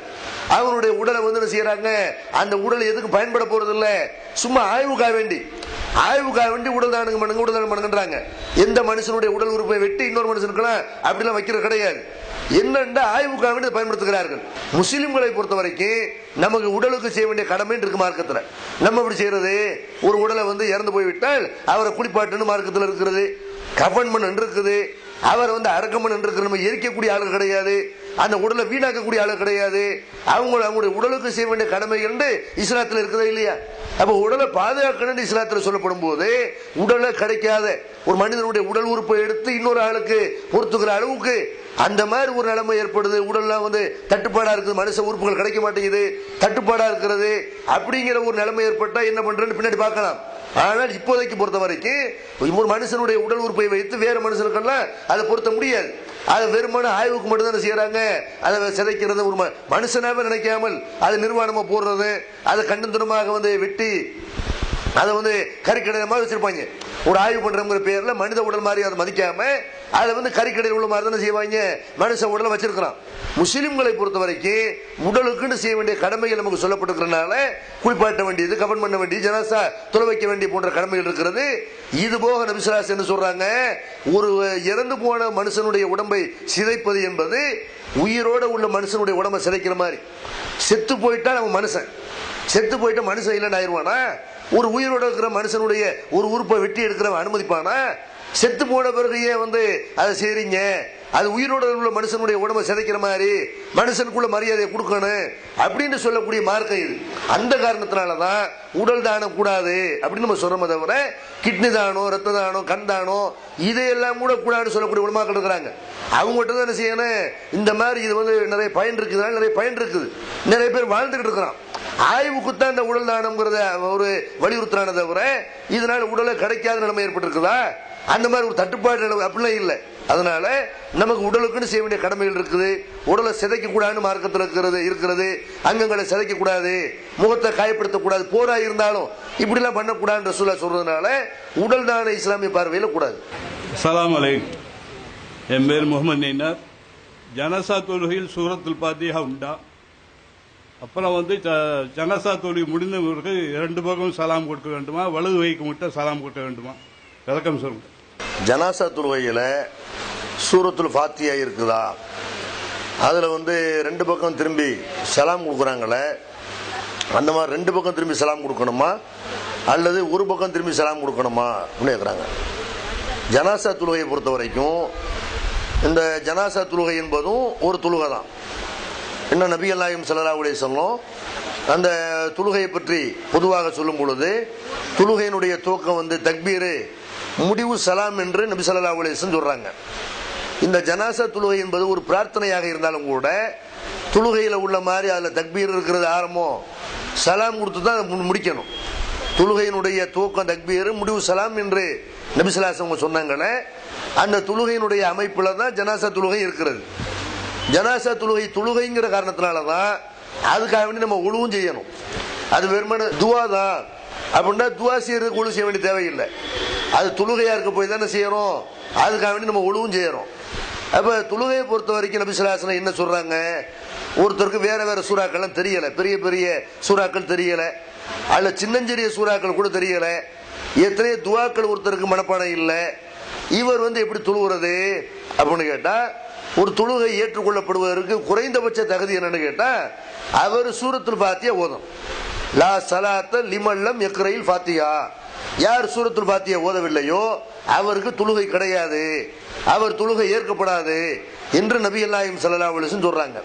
அப்ப தொழுகையாக இருந்தால் சூரத்துல் ஃபாத்திஹா கண்டிப்பா ஓதணும் அப்படின்னு நபி ஸல்லல்லாஹு அலைஹி வஸல்லம் சொல்றதுனால ஜனாசா தொழுகையிலையும் கண்டிப்பாக சூரத்துல் ஃபாத்திஹா ஓதணும்.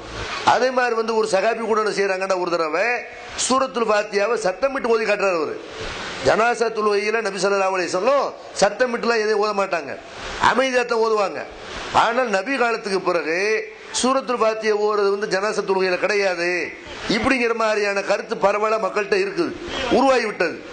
அதை வந்து உடைக்கணுங்கிறக்காக வேண்டி அவர் என்ன செய்யறாருன்னா, ரசூல்லா காலத்துல ஜனாசா தொழுகையில சூரத்துல் ஃபாத்திஹா ஓதப்பட்டுச்சு அப்படிங்கிற நபி வழியை மக்கள்கிட்ட காட்டுவதற்காக வேண்டி அவர் ஜனாசா தொழுகை மக்களுக்கு தொலை வைக்கும் பொழுது சத்தம் போட்டு சூரத்துல் ஃபாத்திஹா ஓதுறாரு.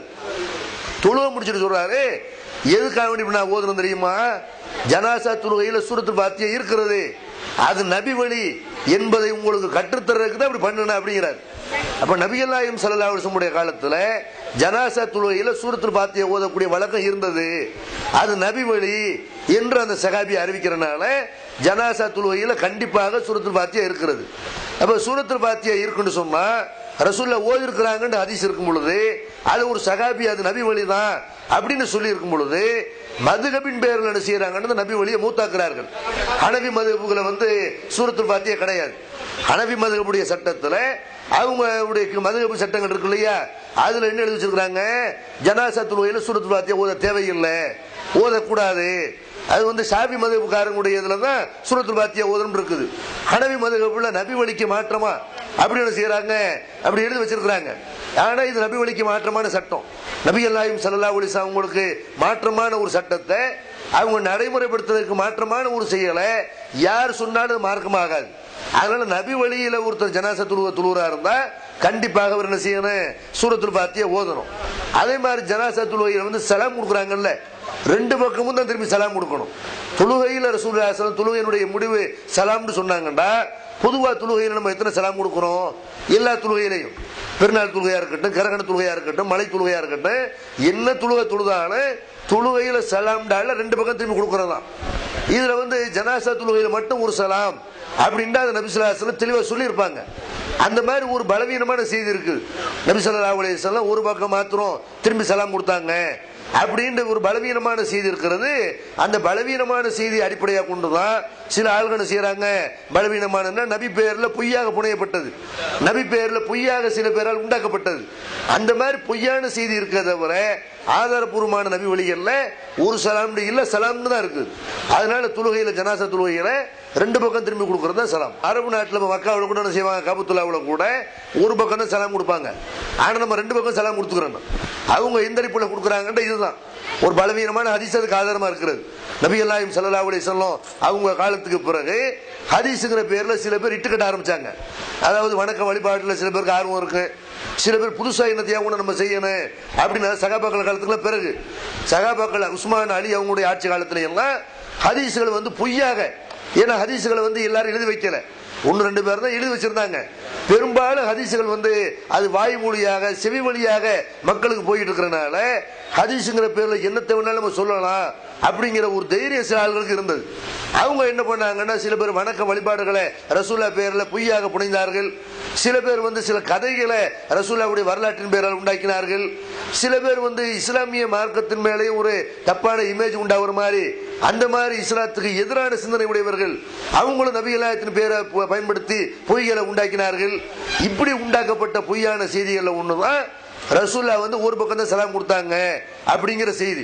அந்த செய்தி ஆதாரபூர்வமான செய்தி கிடையாது. ஜனாசாவின் சட்டங்கள் என்று ஒரு நூல் சௌர பிஜி அவர்கள் எழுதப்பட்டிருக்கிறது. அந்த புத்தகத்தை நீங்க வாங்கி பார்த்தீங்கன்னா எந்த அடிப்படையில் அந்த செய்தி பலவீனமானது, அதுல பலவீனமான அறிவிப்பாளர் யாரு அப்படிங்கிற அந்த பேரு, அந்த விவரங்களை என்ன செய்யலாம் அதுல நீங்க பார்க்கணும். காபத்துல்லாவிலே பண்ணால் நபி வழி எது? ரெண்டு பக்கம் திரும்பி சலாம் கொடுக்கறதாம். காபத்துல்லாவோட நடைமுறைப்படுத்துற எல்லாமே மார்க்கம். அப்படி நம்ம காபத்துல்லாவை அளவுகளை வைக்கக்கூடாது. காபத்துல்லாவில் என்னவெல்லாம் செய்யறாங்களோ ஒவ்வொரு நேரத்திலும் ஒரு ஆட்சியாளர்கள் அதை ஆளுவாங்க. ஒவ்வொரு நேரத்தில் அவங்க ஒரு சட்டம் போடுவாங்க. ஒருத்தர் ரமலான்ல தொழக்கூடிய 20 ரக்காத்து இருக்கு இல்லையா, 8 ரக்காத்து தான் ரசூலா தொழுகிறாங்க. ஆனால் 20 ரக்காத்து இன்னைக்கும் காபத்துல்லாவில் நடைமுறைப்படுத்தப்படுது. இது ஒரு காலத்தில் எடுத்துக்கிட்டீங்கன்னா ஒருத்தர் ஒரு ஆட்சி தலைவர் 37 ரக்காத்து வச்சிருக்கிறார், ஒருத்தர் 43 ரக்காத்து வச்சிருக்கிறார். ஆட்சி தலைவர்கள் என்ன செய்யறாங்க, மக்கள் நிறைய காபத்துல்லாவில் எவ்வளவு தொழுதாலும் நன்மை, அதனால அவங்க தொழ விரும்புறாங்க. நீ 40 ரக்கா தொழுவை, 50 ரக்கா தொழுவை என்று அந்த ஆட்சி தலைவர்கள் என்ன செய்யறாங்க, சட்டம் போடுறாங்க. அது மார்க்கமாகுமா? அந்த மாதிரி காபத்துல்லாவில் ஒரு பக்கம் சலாம் கொடுக்கணும்னு சொன்னா அது பலவீனமான அதிசய அடிப்படையாக கொண்டு அவங்க அப்படி நடைமுறைப்படுத்துறாங்க. அது பலவீனமான அதிசயம் தெரிஞ்ச பிறகு காபத்துல்லாவில் பண்ணாலும் நம்ம ஏத்துக்கிற தேவையில்லை. செய்தி பலவீனமான செய்தி. அதனால காபத்துல்லாவுடைய இமாம் செஞ்சுட்டா மார்க்கமாயிருமா? அவர் விளங்காம செய்யறாரு, அவரோ அல்லது அவரை இயக்கக்கூடியவர்களோ சட்டம் போடக்கூடியவர்களோ அப்படி தொழுவைக்கு சொன்னாங்கன்னா நமக்கு எது நபி வழியா தெரியுதோ அதான் நம்ம செய்யணும். காபத்துல்லாவில் உள்ள இமாம் விரலா செய்யாம தொழுவாருன்னு வைங்க, நம்ம விரலா செய்யாம தொழுவணுமா? அவர் வயிற்றுல தக்பீர் கட்டுறான்னு வைங்க, நம்ம அப்படி கட்டணுமா?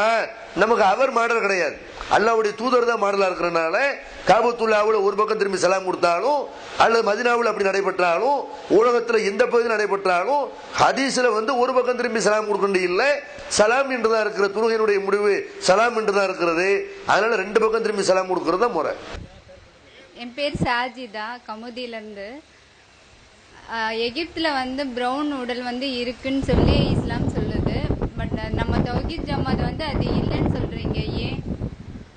அதாவது எகிப்தினுடைய அருங்காட்சியகத்தில் ஃபிரௌனுடைய உடல் என்று ஒரு உடலை சொல்லப்படுகிறது. ஃபிரௌனுடைய மம்மி என்று அந்த உடலை கடந்த காலத்தில் வாழ்ந்த ஒரு மனுஷன் ஃபிரௌனு அப்படின்னு சொல்லி ஒரு மம்மி என்ன செய்யறாங்க, வச்சிருக்கிறாங்க. இப்போ இதை பொறுத்த வரைக்கும் நம்மளும் ஆரம்பத்தில் இது ஃபிரௌனுடைய பாடி தான் அப்படிதான் ஆய்வாளர்கள் சொல்றாங்க அப்படின்னு குரான் சொல்லக்கூடிய ஃபிரௌன் இவன் தான் அப்படின்னு கடந்த காலத்தில் தௌஹீத் ஜமாத்தில் இருக்கிற மார்க்க அறிஞர்களும் பேசியிருக்கிறோம். ஃபிரௌனுடைய பாடி கியாமத் நாள் வரைக்கும் பாதுகாக்கப்படுது அப்படிங்கிற மாதிரி நம்ம பேசியிருக்கிறோம். ஆனால் இதை பற்றி விமர்சிக்கக்கூடியவர்கள் இந்த ஃபிரௌனுடைய பாடியை எப்படி கண்டுபிடித்து பாதுகாத்து வைத்திருக்கிறார்களோ, ஃபிரௌனுங்கிற பேர்ல ஒரு பாடியை பாதுகாத்து வச்சிருக்கிறாங்கல்ல, இந்த மாதிரி நிறைய உடல்கள் அதே நேரத்தில் அதே இடத்துல பாதுகாக்கப்பட்டு வைக்கப்பட்டிருக்கிறது.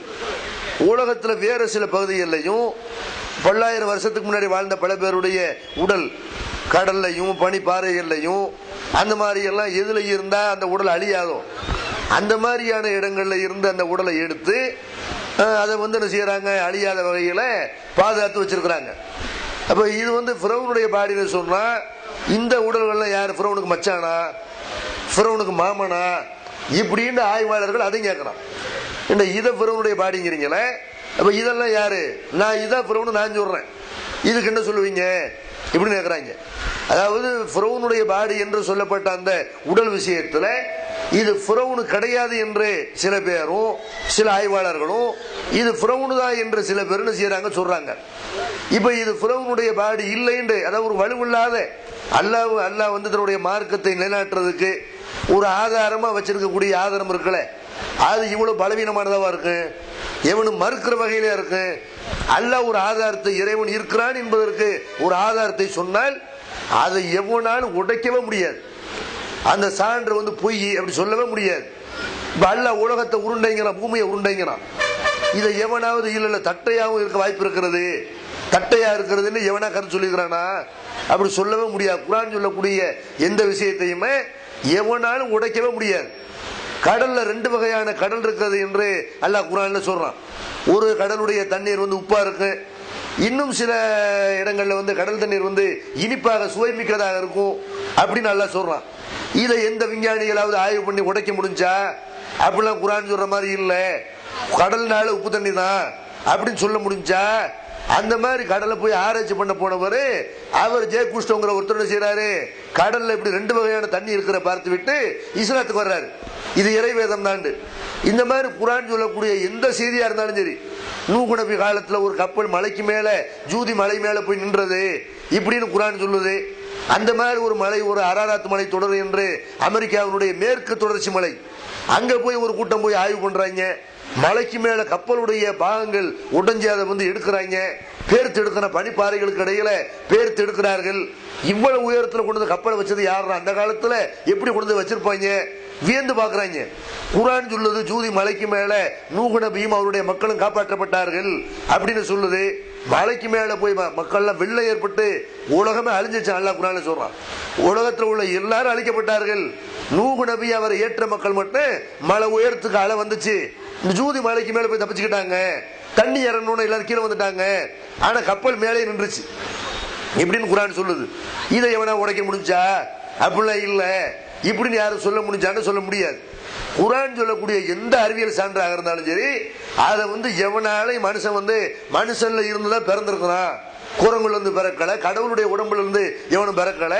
மனுஷனை கடவுள் எப்படி படைச்சாருன்னா ஒரு ஆணை படைச்சார், முதல்ல ஒரு பெண்ணை படைச்சாரு, அவங்கள இருந்துதான் மனித இனம் உருவானது என்று குர்ஆன் சொல்லுது. இதுக்கு மாத்தமா நிறைய பேர் கற்பனையை சொல்லி பார்த்தாங்க.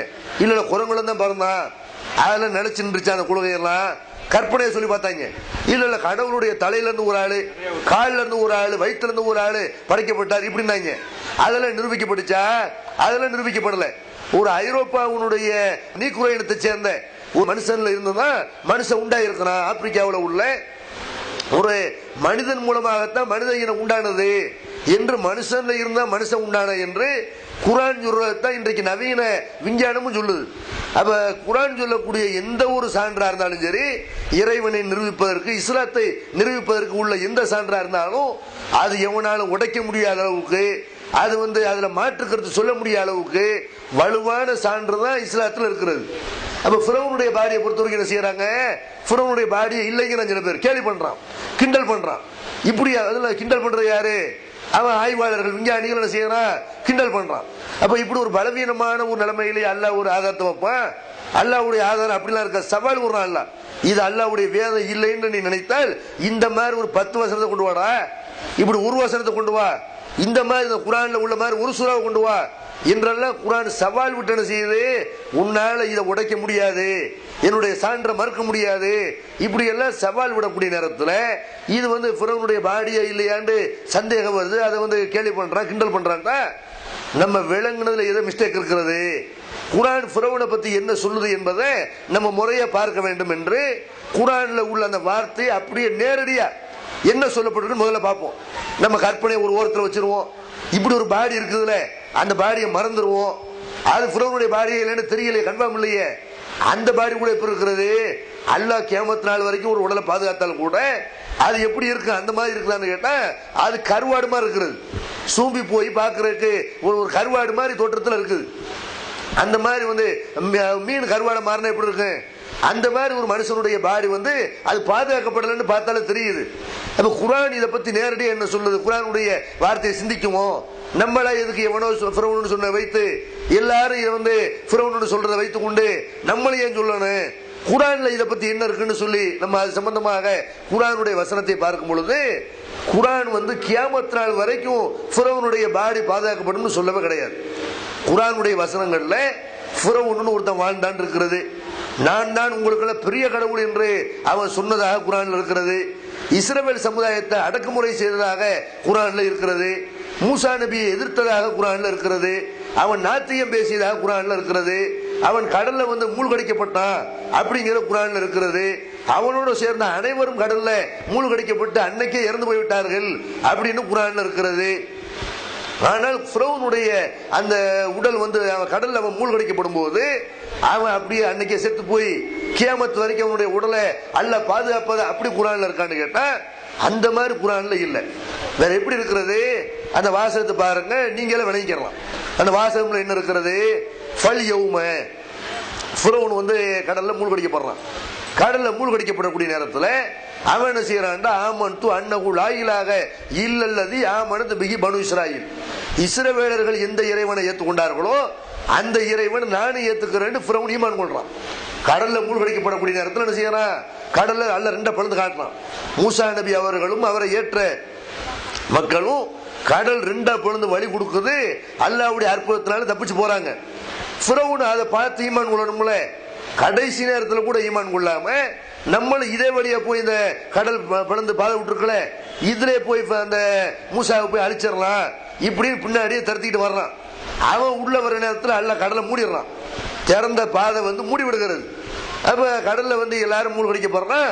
ஃபிரௌன் மூழ்கடிக்கப்படும் போது சொல்றான், நான் வந்து அல்லாஹ்வை ஈமான் கொள்றேன், இஸ்லாத்தை ஏற்கிறேங்கிறான். அப்ப நல்லா கேட்கிறான், இப்பதான் உனக்கு இது இஸ்லாம் வந்து சரியான மார்க்கம்னு உனக்கு தெரிஞ்சதா? மூசா நபி சொல்றது அல்லாஹ்வுடைய மார்க்கம்னு இப்பதான் புரிஞ்சுச்சா? இப்பதான் அவர் அல்லாஹ்வுடைய தூதர் விளங்குனியா? இப்பதான் இஸ்ரவேலர்கள் வந்து ஏற்றுக்கொண்ட அந்த இஸ்லாம் வந்து சரியான இஸ்லாம் இப்பதான் உனக்கு விளங்குச்சா? வக்கர அசைத்தமின் கபுல், இதுக்கு முன்னாடி வரைக்கும் இறைவனுக்கு மாறு செஞ்சுக்கிட்டு இருந்தீங்க, தூதருக்கு மாற்றம் அடைந்தீங்க, இப்படி நல்லா கேட்டுவிட்டு அவன்கிட்ட சொல்றான், ஃபல் யௌம, இன்றைய தினம், நுனஜிக்க, குர்ஆன் வசனம் நேரடியான அர்த்தம், நுனஜிக்க, உன்னே பாதுகாப்போம் அல்லாஹ் சொல்றான். வைது நஜ்ஜைனா, குர்ஆன்ல வந்து இஸ்ரவேலர்களை பத்தி அல்லாஹ் சொல்லும் பொழுது சொல்றான், உங்களை கடல்ல இருந்து காப்பாத்தினோம். கடல்ல இருந்து அல்லாஹ் என்ன செய்ய, அல்லாஹ் கடல்ல பிளந்து பாதையை கொடுத்து உங்களை கடல்ல மூழ்கடிக்காம காப்பாத்தணுமா இல்லையா? இப்படின்னு காப்பாத்துன்னு தன்னுடைய அருட்கொடையை பத்தி அல்லாஹ் சொல்றான்ல, அதுக்கு அல்லாஹ் பயன்படுத்துற வார்த்தை என்னன்னு கேட்டா நஜ்ஜா, காப்பாற்றினேன், காப்பாற்றினான், அல்லாஹ் காப்பாற்றினான், நஜ்ஜைனா நாம் உங்களை காப்பாற்றினோம் அப்படின்னு அல்லாஹ் குர்ஆன்ல சொல்றான். இதே மாதிரி இன்னும் பல வசனங்களை குர்ஆன்ல என்ன செய்யறான், கடல்ல ஒரு கூட்டம் வந்து மூழ்கடிக்கப்படக்கூடிய நேரத்தில் அலை வந்து அவர்கள் அலக்கழிக்கிறது, அவர்கள் வந்து அல்லாஹ்வே கடவுளை என்று கூப்பிடுகிறார்கள், அல்லாஹ்வுக்கு இணை கற்பிக்காமல் அல்லாஹ்வை அழைக்கிறார்கள். அல்லாஹ் உங்களை காப்பாற்றி கரை சேர்த்த பிறகு முஷ்ரிக்கா மாறிடுறான், அதுக்கப்புறம் பல தெய்வங்கள் வழிபட ஆரம்பிச்சிடறான்னு சொல்றான். இந்த காப்பாற்றுறவங்களுக்கு அல்லாஹ் பயன்படுத்தக்கூடிய வார்த்தை கேட்டா நஜ்ஜாஹும் இலல் பர்ரிங்கிறான், தரைக்கு அவர்களை காப்பாற்றி கொண்டு செல்கிறான். காப்பாற்றுவதற்கு அல்லாஹ் பயன்படுத்தக்கூடிய வார்த்தை அந்த நஜ்ஜாங்கிற வார்த்தையை பயன்படுத்துறான். அதே வார்த்தையை தான் ஃபிரௌனுக்கு சொல்றான். நஜ்ஜைனா நம்ம காப்பாற்றுவோம், காப்பாற்றணும்னு அர்த்தம். நுணஜிக்கன உன்னை காப்பாற்றுவோம், எதிர்மறை, அதாவது எதிர்காலத்தில் சொல்றது. நஜ்ஜைனா கடந்த காலம், உங்களை காப்பாற்றினோம் அப்படிங்கிறது. அதே வார்த்தை நஜ்ஜி அப்படின்னா காப்பாற்றுவோம் அர்த்தம், காப்பாற்ற போறோம் இப்படின்னு அர்த்தம். ஃபிரௌனை பார்த்து அல்லாஹ் சொல்றான், நஜ்ஜிக்க ஃபல் யௌம, இன்றைய தினம், அதாவது கியாமத் நாள் வரைக்கும் நல்லா சொல்லல. அல் யௌமண்டா அரபி தெரிஞ்சவர்களுக்கு தெரியும். இன்றைய தினம், இன்றைய தினம் நஜ்ஜிக்க, நுணஜ்ஜின்னா பாதுகாப்போம். யாரை பாதுகாப்போம்? க, உன்னையே பாதுகாப்போம். அப்படின்னா என்ன அர்த்தம்? கடல்ல சாக போற ஒருத்தனை உன்னையே காப்பாத்துவோங்கிறான். கடல்ல வந்து நீ மூழ்க மாட்ட, நீ சாவ மாட்ட, உன்னை காப்பாத்துவோங்கிறான். அப்ப காப்பாத்துவோம்டா அர்த்தம் என்ன? அவன் அன்றைய தினம் சாகல, அன்னைக்கு அல்லாஹ் என்ன செய்யறான், அவனை அல்லாஹ் அந்த கடல்ல மூழ்கடிக்காமல் அவனை அல்லாஹ் காப்பாத்துறான். எப்படி காப்பாத்துறான்? உயிரை மட்டும் ஒரு இடத்துல வச்சு பாதுகாக்கிற அந்த அர்த்தத்துல இல்ல. அல்லாஹ் சொல்றான், நுணஜிக்க, உன்னை காப்பாத்துவோம். எப்படி காப்பாத்துவோம்? பி பதனிக்க, பதன்ட உடம்பு, உன் உடம்போடு உன்னை காப்பாத்துவோம், உன்னைய காப்பாத்துவோம். உன் உயிரை மட்டும் எடுத்து பத்திரமா அப்படி அர்த்தம் இல்லை. உடலை மட்டும் அப்படி அர்த்தம் இல்லை. உன்னையும் காப்பாத்துவோம், உடம்பையும் காப்பாத்துவோம். அதாவது உடம்பை உசுரை சேர்த்து காப்பாத்துவோங்கிறான். உடம்பை மட்டும் பாதுகாக்க மாட்டேன், உன்னை சேர்ந்து காப்பாத்துவேன் இப்படிங்கிறான். அப்ப என்ன அர்த்தம்? லிமன் தக்கூன கல்ப காயா, உனக்கு பின்னாடி வரக்கூடியவர்களுக்கெல்லாம் மத்தாட்சியாக பாடமாக நீ ஆக வேண்டும் என்பதற்காக இன்றைய தினம் நீ சாகாமல் உன்னையே என்ன செய்வோம்? காப்பாற்றுவோம். உன் உடம்போடு காப்பாற்றுவோம், உயிரையும் காப்பாற்றுவோம், உடம்பையும் காப்பாற்றுவோம் நல்லா சொல்றான். அப்ப அன்றைய தினம் வந்து ஃபிரௌன் காப்பாற்றப்பட்டிருக்கிறான், கடல்ல மூழ்கடிக்கப்படாம அன்றைக்கு காப்பாற்றப்பட்டிருக்கிறான். அதனால பின்னாடி இறந்து போயிருக்கிறான். எப்படி இறந்தாங்கிற வரலாறு குர்ஆன்ல இல்ல, ஹதீஸ்ல இல்ல. அன்றைக்கு மூத்தாக்கப்பட்டானா அப்படின்னா மூத்தாக்க மாட்டேன், உன்னை காப்பாற்றுவேன், பதவி இழந்து கூட உள்ள ஆள்களை மூத்தா போயிட்டான்ல, கூட உள்ள ஆள்கள்லாம் கடல்ல மூழ்கடிக்கப்பட்டான். ஃபிரௌனை மாத்திரம் அல்லாஹ் காப்பாற்றி பதவி இல்லாம அவன்கிட்ட அதிகாரங்களை பிடுங்கப்பட்டு தெரு தெருவா அழிஞ்சு கூட வந்துருக்கலாம். எல்லா வகையான அதிகாரமும் இல்லாம மக்களால் வந்து விரட்டப்பட்டு துரத்தப்பட்டு அந்த மாதிரி ஏதாவது நடந்து ஒரு கேவலப்பட்டு இறந்திருப்பான். அப்ப அதைத்தான் அல்லாஹ் குர்ஆன்ல சொல்றான், இன்றைய தினம் உன்னை காப்பாற்றுவோம், உன் உடம்போட காப்பாற்றுவோம், இப்படின்னு அல்லாஹ் சொல்றானே தவிர கியாமத்து வரைக்கும் பாதுகாப்போம்னு குர்ஆன்ல அப்படி வசனமே இல்லை. அப்ப எதுக்கு இதை போட்டு ஃபிரௌன் சொல்லணும்? இது ஃபிரௌனுடைய பாடியா இருக்குமே. ஆனால் ஒரு பேச்சுக்கு குர்ஆன் வந்து சொல்றது, ஃபிரௌனை பத்தி குர்ஆன் பேசுறதுல குர்ஆன் சொல்லக்கூடிய ஃபிரௌன் இதாண்டு ஏத்துட்டு போயிடலாம், பிரச்சனை இல்லை.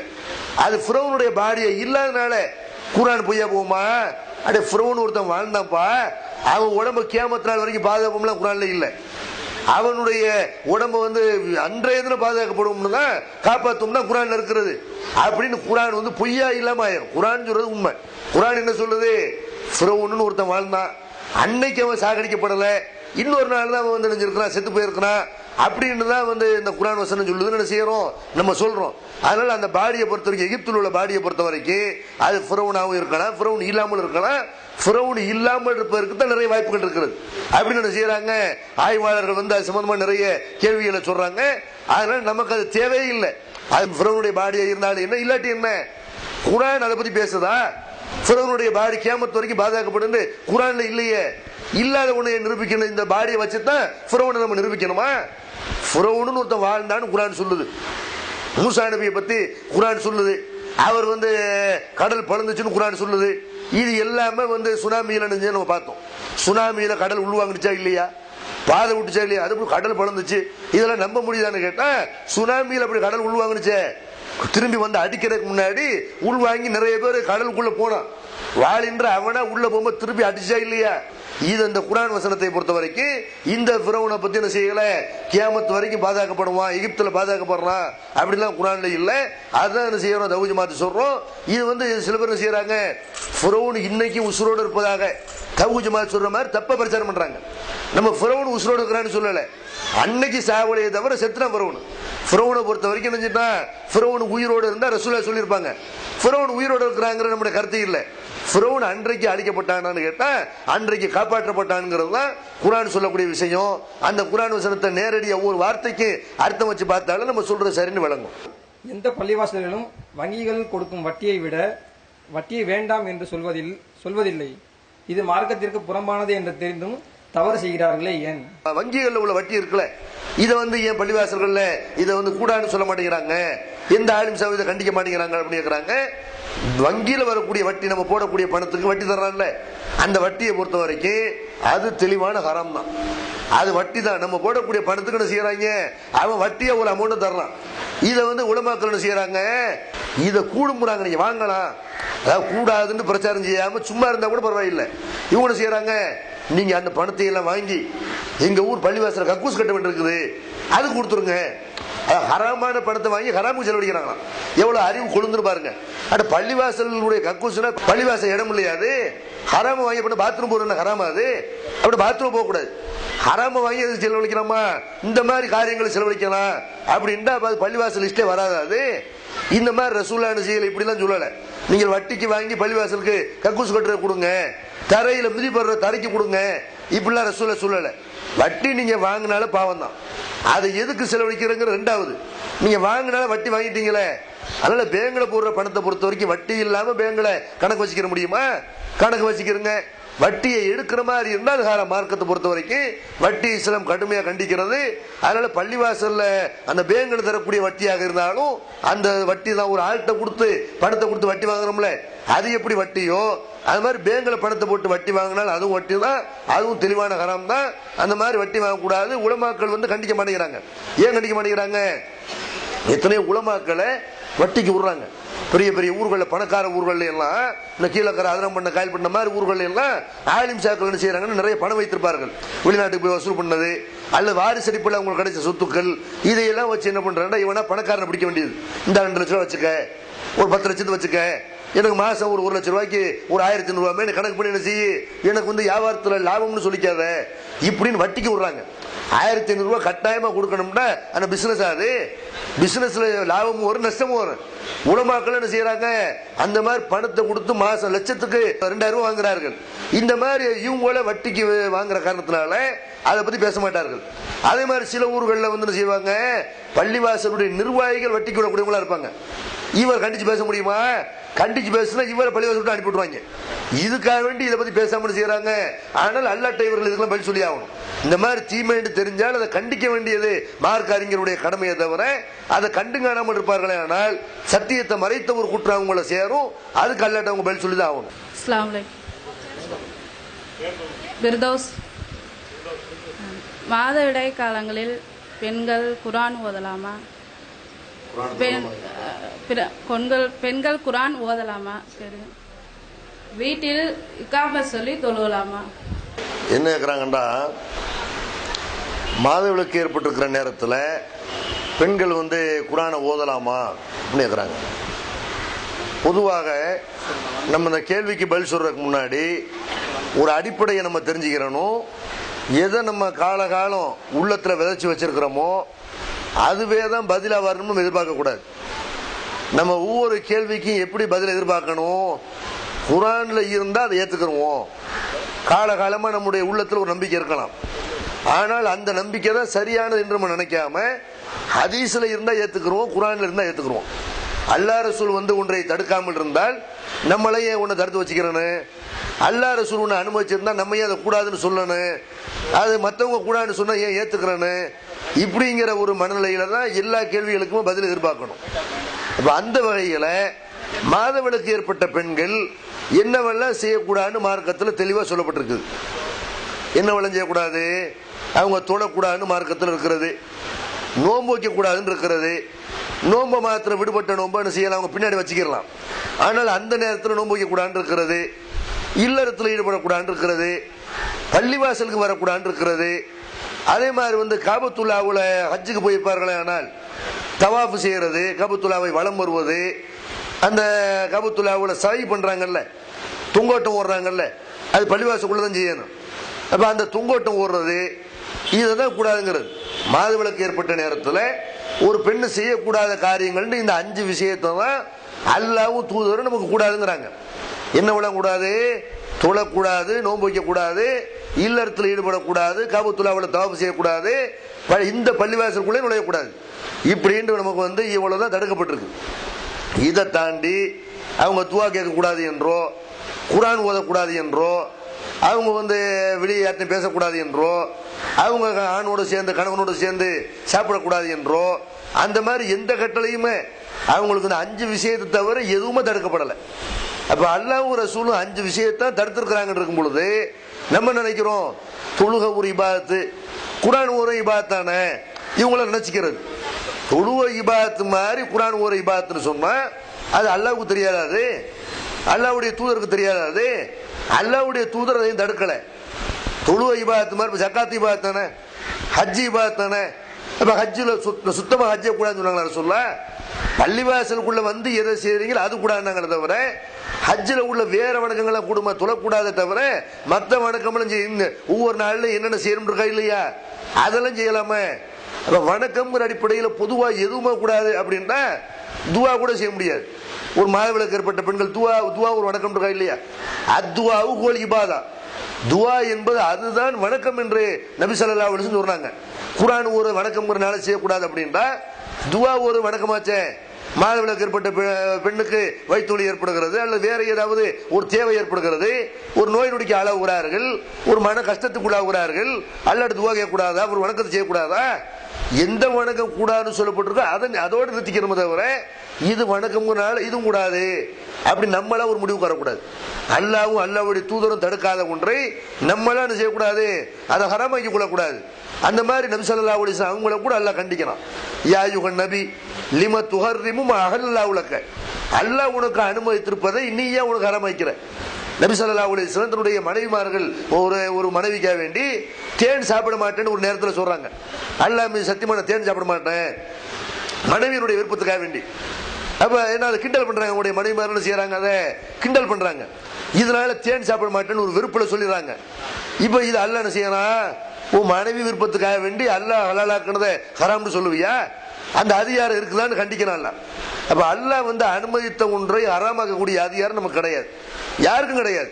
அந்த வகையில மாதவிலக்கு ஏற்பட்ட பெண்கள் குர்ஆனை ஓதக்கூடாது என்றோ தொடக்கூடாது என்றோ எந்த விதமான கட்டளை குர்ஆன்ல இல்லை. அப்ப அவங்க தூய்மையற்ற நிலைமையில் இருக்கிறாங்களே, தூய்மையற்றவர்கள் எப்படி குர்ஆனை தொடுறது அப்படின்னு கேட்டா, தூய்மையற்றவர்கள் குர்ஆனை தொடக்கூடாது என்றால் நபி ஸல்லல்லாஹு அலைஹி வஸல்லம் என்ன பண்ணிருப்பாங்க? தூய்மையற்ற யாருமே அந்த குர்ஆனை தொட முடியாத ஒரு நிலைமை உண்டாக்கியிருப்பார்கள். ஆனால் ரசூலுல்லாஹ் என்ன செய்யறாங்கன்னு கேட்டா, முஸ்லிம் அல்லாதவர்கள் இருக்கிறாங்கல்ல, முஸ்லிம் அல்லாதவர்கள் ஒழு செய்வாங்கன்னு சொல்லும்போது ஒழுவா செய்வாங்க, குளிச்சுட்டா குர்ஆனை தொடுவாங்க. அவங்கள்ட்ட நம்ம குர்ஆனை கொடுக்குறோம், அவங்க எந்த நிலைமையில குர்ஆனை தொடுவாங்க படிப்பாங்க நமக்கு தெரியாது. அப்ப அவங்களுக்கு கொடுக்கலாமா கூடாதா? ரசூல் ஸல்லல்லாஹு அலைஹி வஸல்லம் கொடுத்திருக்கிறார்கள்.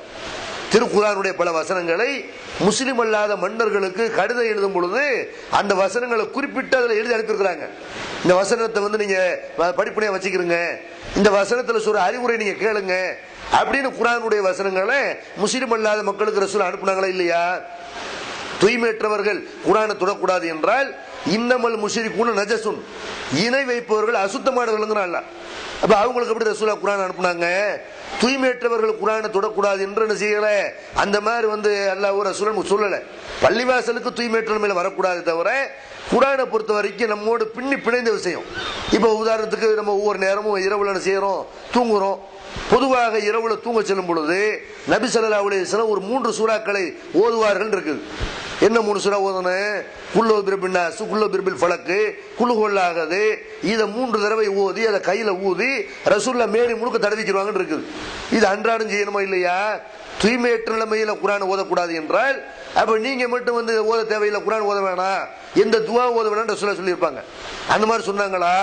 அப்ப மாதவிலக்கு ஏற்பட்ட நேரத்தில் செய்ய முடிய பெண்கள்லாம் இரவு நேரங்கள்ல ஓத வேண்டிய ரசூலுல்லாஹ் நமக்கு சுன்னத்தை சொன்னாங்கல்ல, வழிகாட்டு இருக்கிறாங்கல்ல, அதை நடைமுறைப்படுத்தாத மாதிரி போயிடும். அதே மாதிரி வந்து நபி ஸல்லல்லாஹு அலைஹி வஸல்லம் செய்யறாங்க, இரவு நேரத்தில் தூங்கி எந்திரிப்பாங்க. தூங்கி எந்திரிச்சு ஒழு செய்யாமலேயே அவங்க குர்ஆனை ஓதி இருக்கிறார்கள். தூங்கி எந்திரிச்ச கையோடைய குர்ஆன் ஓதி இருக்கிறாங்க. ஆல இம்ரான் சூராவை ஓதினார்கள் என்றெல்லாம் முகத்தை துடைத்து விட்டு குர்ஆன் ஓதுறாங்கல்ல வருது. ரசூலுல்லாஹ் ஒழு செஞ்சாங்களா? தூங்கி எந்திரிச்சு ஒழு செஞ்சாங்களா? இல்ல. அதனால குர்ஆனை வந்து தூய்மையோட தான் வந்து தொடணும், ஒளி இருந்தா தான் தொடணும், குளிச்சிருந்தா தான் தொடணும் அப்படிலாம் மார்க்கத்தில் இல்லை. ஆனால் ஒரு வசனம் குர்ஆன்ல இருக்கிறது, அதை தப்பாக விளங்கி கொண்டு மார்க்க அறிஞர்கள் என்ன செய்யறாங்கன்னா குர்ஆனை வந்து தூய்மை இல்லாதவர்கள் தொடக்கூடாது அப்படிங்கிறாங்க. அது என்ன வசனம்? அது குர்ஆன்ல சூரத்துல் வாக்கியாவுல அல்லாஹ் சொல்றான், லா யமஸுஹு இல்லல் முத்தஹரூன், தூய்மையானவர்களை தவிர அதை யாரும் தொடமாட்டார்கள் அப்படிங்கிறான் அல்லாஹ். தூய்மையானவர்களை தவிர அதை யாரும் தீண்ட மாட்டார்கள், தொடமாட்டார்கள் இப்படிங்கிறான். தொடக்கூடாதுன்னு சொல்லல, தொட மாட்டார்கள்ங்கிறான்.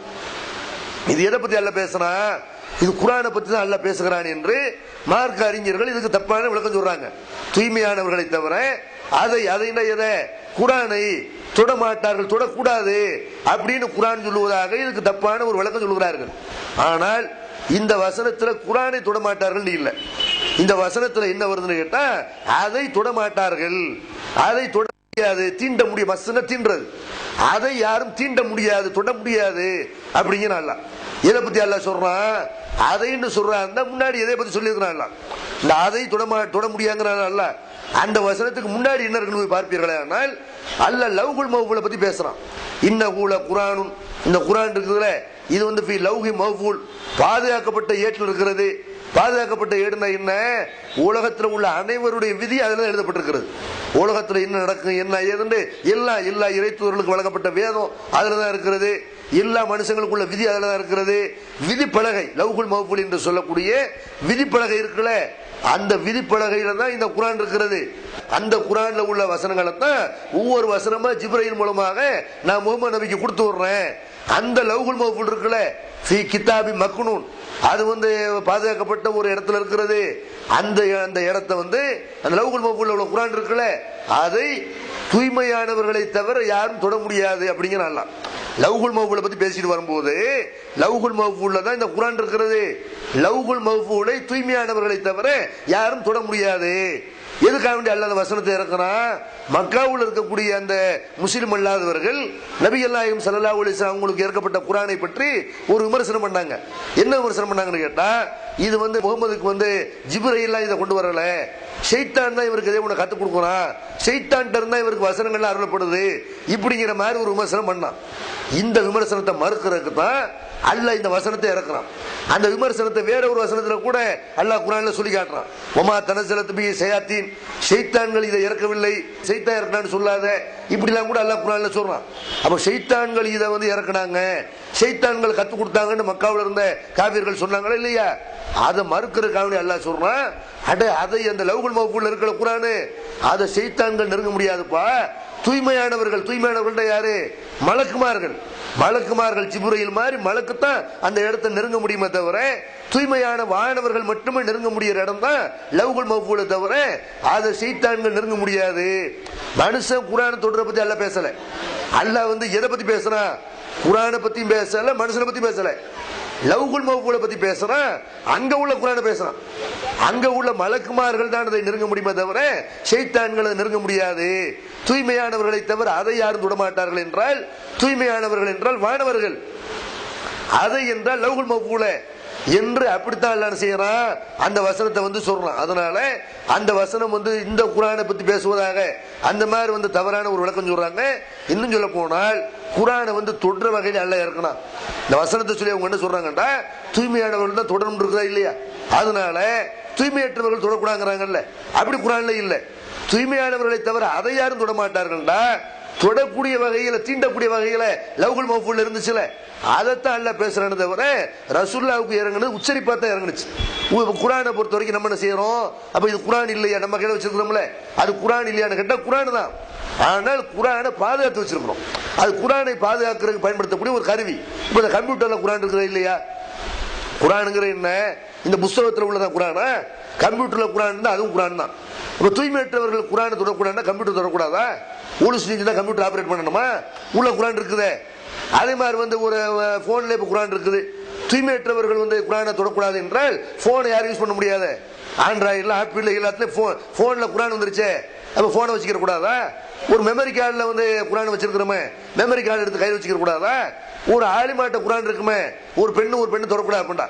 பாதவிலக்கு ஏற்பட்ட நேரத்தில் குர்ஆனை தொடக்கூடாது என்றால் ஆலிமா கிட்ட குர்ஆன் இருக்குது. அப்ப போய் அவங்க போய் என்ன செய்ய முடியாது? ஒரு ஆலிமாவை போய் எந்த பெண்ணு போய் தொட முடியாது. அவங்க போய் யாரும் தொட முடியாது. குர்ஆனை மனப்பாடம் செய்து யாரும் என்ன செய்ய முடியாது? அவங்களுக்குள்ள குர்ஆன் இருக்குது. இது இப்ப இல்லாம மார்க்கம் சொல்லுது நமக்கு. அதனால அல்லாஹ் ஒரு ரசூல் செய்யல, குர்ஆனை தொடுவதற்கு ஓதுவதற்கு என்று இந்த மாதிரி கண்டிஷன்களை போடல. அல்லாஹ் ஒரு ரசூல் போடாத கண்டிஷன் நம்மள போட்டுக்கிற கூடாது. மார்க்கம் எதை தடுத்து இருக்குதோ அதை மாத்திரம் தான் பெண்கள் தவிர்த்துக்கிறேன்னு குர்ஆனை ஓதுவதற்கு எந்த தடையும் கிடையாது. என் பேர் ஷால் ஹமீத். பெண்களுக்கு மாதவிடாய் பற்றி பேசுனீங்க. அதாவது 3 நாளுக்கு பிறகு தொழுலாம் என்று சொல்கிறாங்க. அது எப்படி விளக்குன்னு புரியல. ஏன்னா சில பெண்களுக்கு 5 நாள் 6 நாள் வரைக்கும் வருது. அது 3 நாள் பிறகு தொழுலாம் அப்படின்னு சொல்கிறாங்க. அது விளக்க தெரியும். அதாவது மாதவிலக்கு ஏற்பட்ட பெண்கள் அவங்க 3 நாளைக்கு பிறகு தொழலாம், 3 நாள் தான் மாதவிலக்கு அப்படிங்கிற மாதிரி சொல்றாங்களே அப்படின்னு கேட்குறாங்க. மாதவிலக்கை பொறுத்த வரைக்கும் மார்க்கப்படியும் அல்லாஹ்வுடைய தூதருடைய அறிவுரைப்படியும் விஞ்ஞான பூர்வமாகவும் எல்லா பெண்களுக்கும் ஒரே மாதிரியான காலகட்டமா இருக்காது. எல்லாருக்கும் 1 வாரம் அப்படி இருக்குமா? அந்த மாதிரி இருக்காது. எல்லாருக்கும் 3 நாள் அப்படி இருக்குமா? அப்படி இருக்கவே செய்யாது. அல்லாஹ்வுடைய ரசூலும் அப்படி சொல்லலை. நீங்க 1 வாரம் மாத்திரம் தொழாம இருந்துக்கிறங்க, அல்ல 3 நாள் மட்டும் நீங்க நோன்பு வைக்காம இருந்துக்கிறங்க அப்படி நாளை சொல்ல முடியாது. மாதவிலக்கை பொறுத்த வரைக்கும் விஞ்ஞான பிரகாரம் ஒவ்வொரு பெண்ணுக்கும் ஒவ்வொரு காலகட்டமா இருக்கும். ஒரு ஆளுக்கு 3 நாளா இருக்கும், ஒரு ஆளுக்கு 5 நாளா இருக்கு. அவங்களுடைய மாதவிலக்கு காலத்தை பத்தி ரசூல சொல்றாங்க. மாதவிலக்கு ஏற்பட்ட பெண்ணை எப்படி தொழுகை அமைச்சிக்கிறது அப்படின்னு கேட்கும்போது ரசூல் என்ன செய்யறாங்க? ஒரு பெண்ணுக்கு தொடர் உதிர போக்கா இருக்கிறது, அப்ப அவங்க எப்படி தொழுகை அமைச்சிக்கிறது, துழுவாமல் இருக்கலாமான்னு கேட்கும்போது நபி ஸல்லல்லாஹு அலைஹி வஸல்லம் சொல்றாங்க, உன் மாதவிலக்கு நேரம் வர்ற வரைக்கும் தொழுகை விட்டுரு. உனக்குன்னு ஒரு காலகட்டம் இருக்கும்ல, ஒரு டைம் இருக்கும்ல, அது வரைக்கும் 3 நாள் சொல்லலை. உனக்கு மாதவிலக்கு முடிகிற நேரம் நீ இயற்கையாக இந்த தொடர் உதிரப்போக்கு ஏற்படுறதுக்கு முன்னாடி மாதவிலக்கு ஏற்பட்டிருக்கும்ல, அது எத்தனை நாள் ஏற்பட்டுச்சோ அந்த நாளை கணக்கு பண்ணி அது வரைக்கும் துழுவாத நோன்பு வைக்காத. அதுக்கு பிறகு என்ன செய்ய, நீ தொழுதுக்கிறலாம், ஒவ்வொரு தொழுகைக்கு ஒழு செஞ்சுக்க, இப்படி நபி ஸல்லல்லாஹு அலைஹி வஸல்லம் சொல்றாங்க. அதனால மாதவிலக்கு காலம் ஒவ்வொரு பெண்ணுக்கு வித்தியாசப்படும். அந்த மாதிரி எவ்வளவு காலம் உங்களுக்கு மாதவிலக்கு இருக்கிறதோ அவ்வளவு காலம் அவங்க தொழுகை விடணுமே தவிர அந்த மாதிரி 3 நாள் யாரும் சொன்னாங்கன்னு மார்க்கத்துக்கு எதிரானது, விஞ்ஞானத்துக்கு எதிரானது, ஒரு அறிவுபூர்வமாகவும் அது இல்லை. அந்த மாதிரி ரசூலுல்லாஹி ஸல்லல்லாஹு அலைஹி வஸல்லம் செய்யல, 3 நாள் நீங்க தொழாம இருந்தா போதுன்னு சொல்லல. ஒவ்வொருத்தருடைய காலம் வித்தியாசப்படும். அவங்களுடைய காலம் முடிவடைகிற வரைக்கும் அவங்க தொழக்கூடாது, நோன்பு வைக்கக்கூடாது, பள்ளிவாசலுக்குள்ள வரக்கூடாது. அதான் மார்க்கம் சொல்லக்கூடிய அறிவுரை. அஸ்ஸலாமு அலைக்கும். என் பேர் சூரத் முகர்பானு. மௌத்தானவர்களுக்கு நாம் செய்யக்கூடிய முக்கியமான கடமைகள் என்ன? இறந்து போனவர்களுக்கு நம்ம செய்ய வேண்டிய கடமைகள் என்னன்னு கேட்குறாங்க. பொதுவாக இறந்து போனவர்களுக்கென்று சமுதாயத்தில் வந்து இஸ்லாத்தில் இல்லாத பல காரியங்களை அவங்களுக்காக வேண்டி செய்கிறத நம்ம பார்க்குறோம். என்ன செய்கிறாங்க, ஒருத்தர் இறந்ததுல இருந்த பல காரியங்களை செய்ய ஆரம்பிக்கிறாங்க. இறந்தவங்களுக்காக வேண்டி குரான் ஓதுறது, உட்கார்ந்து என்ன செய்வாங்க, 30 ஜுஸு 30 பேர் கையில் கொடுத்து 30 ஜுஸு நம்ம ஓதிடணும், கத்தம் வந்து ஓதணும் இப்படின்னு இறந்தவங்களுக்காக குரான் யாசின் ஓதுறது, சூரத்துல் பக்கரா ஓதுறது, அந்த மாதிரி வந்து இறந்தவங்களுக்காக வேண்டி 30 ஜுஸும் ஓதுறது, இப்படி ஒரு நடைமுறையும் முஸ்லிம்கள்ட்ட இருக்குது. அதே மாதிரி என்ன செய்யறாங்க, இறந்த அன்றைக்கே ஒருத்தர் இறந்து விட்டாரே ஆனால் அவரை கொண்டு போய் அடக்கம் பண்ற வரைக்கும் பார்த்தீங்கன்னா ரொம்ப ஒரே கண்ணீர் கபலயமா இருக்கும், எல்லாம் ஒரே சோகமயமா இருக்கும். வீட்டில் அடக்கம் பண்ணிட்டு வந்த பிறகு பார்த்தா அந்த வீடு கல்யாண வீட மாறி போயிடும், கல்யாண வீடுலாம் தோத்து போயிடும். அந்த தாழ்ச்சா ஊத்து, நல்லி எலும்பை கொண்டு வா, கறியை போடு, இப்படி நினைஞ்சேன் பார்த்தா விருந்து தடை போடல, விருந்து நடக்கும். என்னென்ன கேட்ட இறந்தவங்களுக்காக வேண்டி செய்யறோம், இறந்தவங்க பேரை சொல்லி இவன் திங்கலாம். உயிரோடு இருக்கும்போது தாய் தகப்பனுக்கு அப்படி கொடுத்துருந்தா சந்தோஷப்படலாம். இறந்து போன பிறகு சொந்தக்காரர்கள் ஆக்கி சாப்பிட்றது என்ன நினைக்கிறாங்க, அது எங்க தாய்க்காக வேண்டி செய்யறேன், என் தாய்ப்படுக்கா தாய்க்காண்டி என்ன செய்ய, 10 ஏழை கூட சாப்பாடு கொடு, 10 ஏழைக்கு ட்ரெஸ் வாங்கி கொடு, ஒருத்தரை படிக்க வை, ஒரு பள்ளிவாச காசை கொடு, ஏதாவது ஏழைக்கு ஒரு மக்களுக்கு பயன்படுற மாதிரி கொடுத்தா என்ன செய்யலாம், அதை தாய்க்கு நன்மை செய்யணும்னு சொல்லலாம். ஆனா என்ன செய்யறான், இவன சொந்தக்காரர்கள் பணக்காரன் ஏழை எல்லாரும் சேர்ந்து ஆக்கி தின்னுக்கிட்டு இது தாய்க்காக செஞ்சேன். சில பேர் அதை செய்யாம இருந்தா கூட சண்டைக்கு வர்றான். அது எப்படி, உங்க அம்மா மேல பாசம் இல்லை, அத்தை மேல பாசம் இல்லை, அப்ப அத்தை மேல பாசம் இருக்கிறவன் தாப்புனார் மூத்தா பண்ண உடனே சந்தோஷம் பிரியாணிக்கு திம்பானா? எல்லாருக்கும் அப்ப செத்ததுல எந்த கவலையுமே இல்லை. செத்ததை பிரியாணி ஆக்கி கொண்டாடுற ஒரு சமுதாயமா முஸ்லீம் சமுதாயம் இருக்குன்னா இதை விட கேவலம் என்னவா இருக்கு? அப்ப என்ன, நீங்க சந்தோஷப்படுறீங்களா இல்லது வருத்தப்படுறீங்களா? ஒரு ஆள் இறந்து போய்விட்டால் அன்னைக்கு எப்படி நெய்ச்சோறு திங்க முடியுது, அன்னைக்கு எப்படி உறவினர்கள் பிரியாணி திங்க முடியுது? 3 நாள் கவலையாவில் இருப்போம், வருத்தமாவில் இருப்போம். மார்க் நமக்கு என்ன சொல்லுது, ஒருத்தர் இறந்து போய்விட்டால் அவருக்கு பக்கத்து வீட்டில் உள்ள ஆளுகள் நீங்க ஆக்கி கொடுக்கன்றாங்க.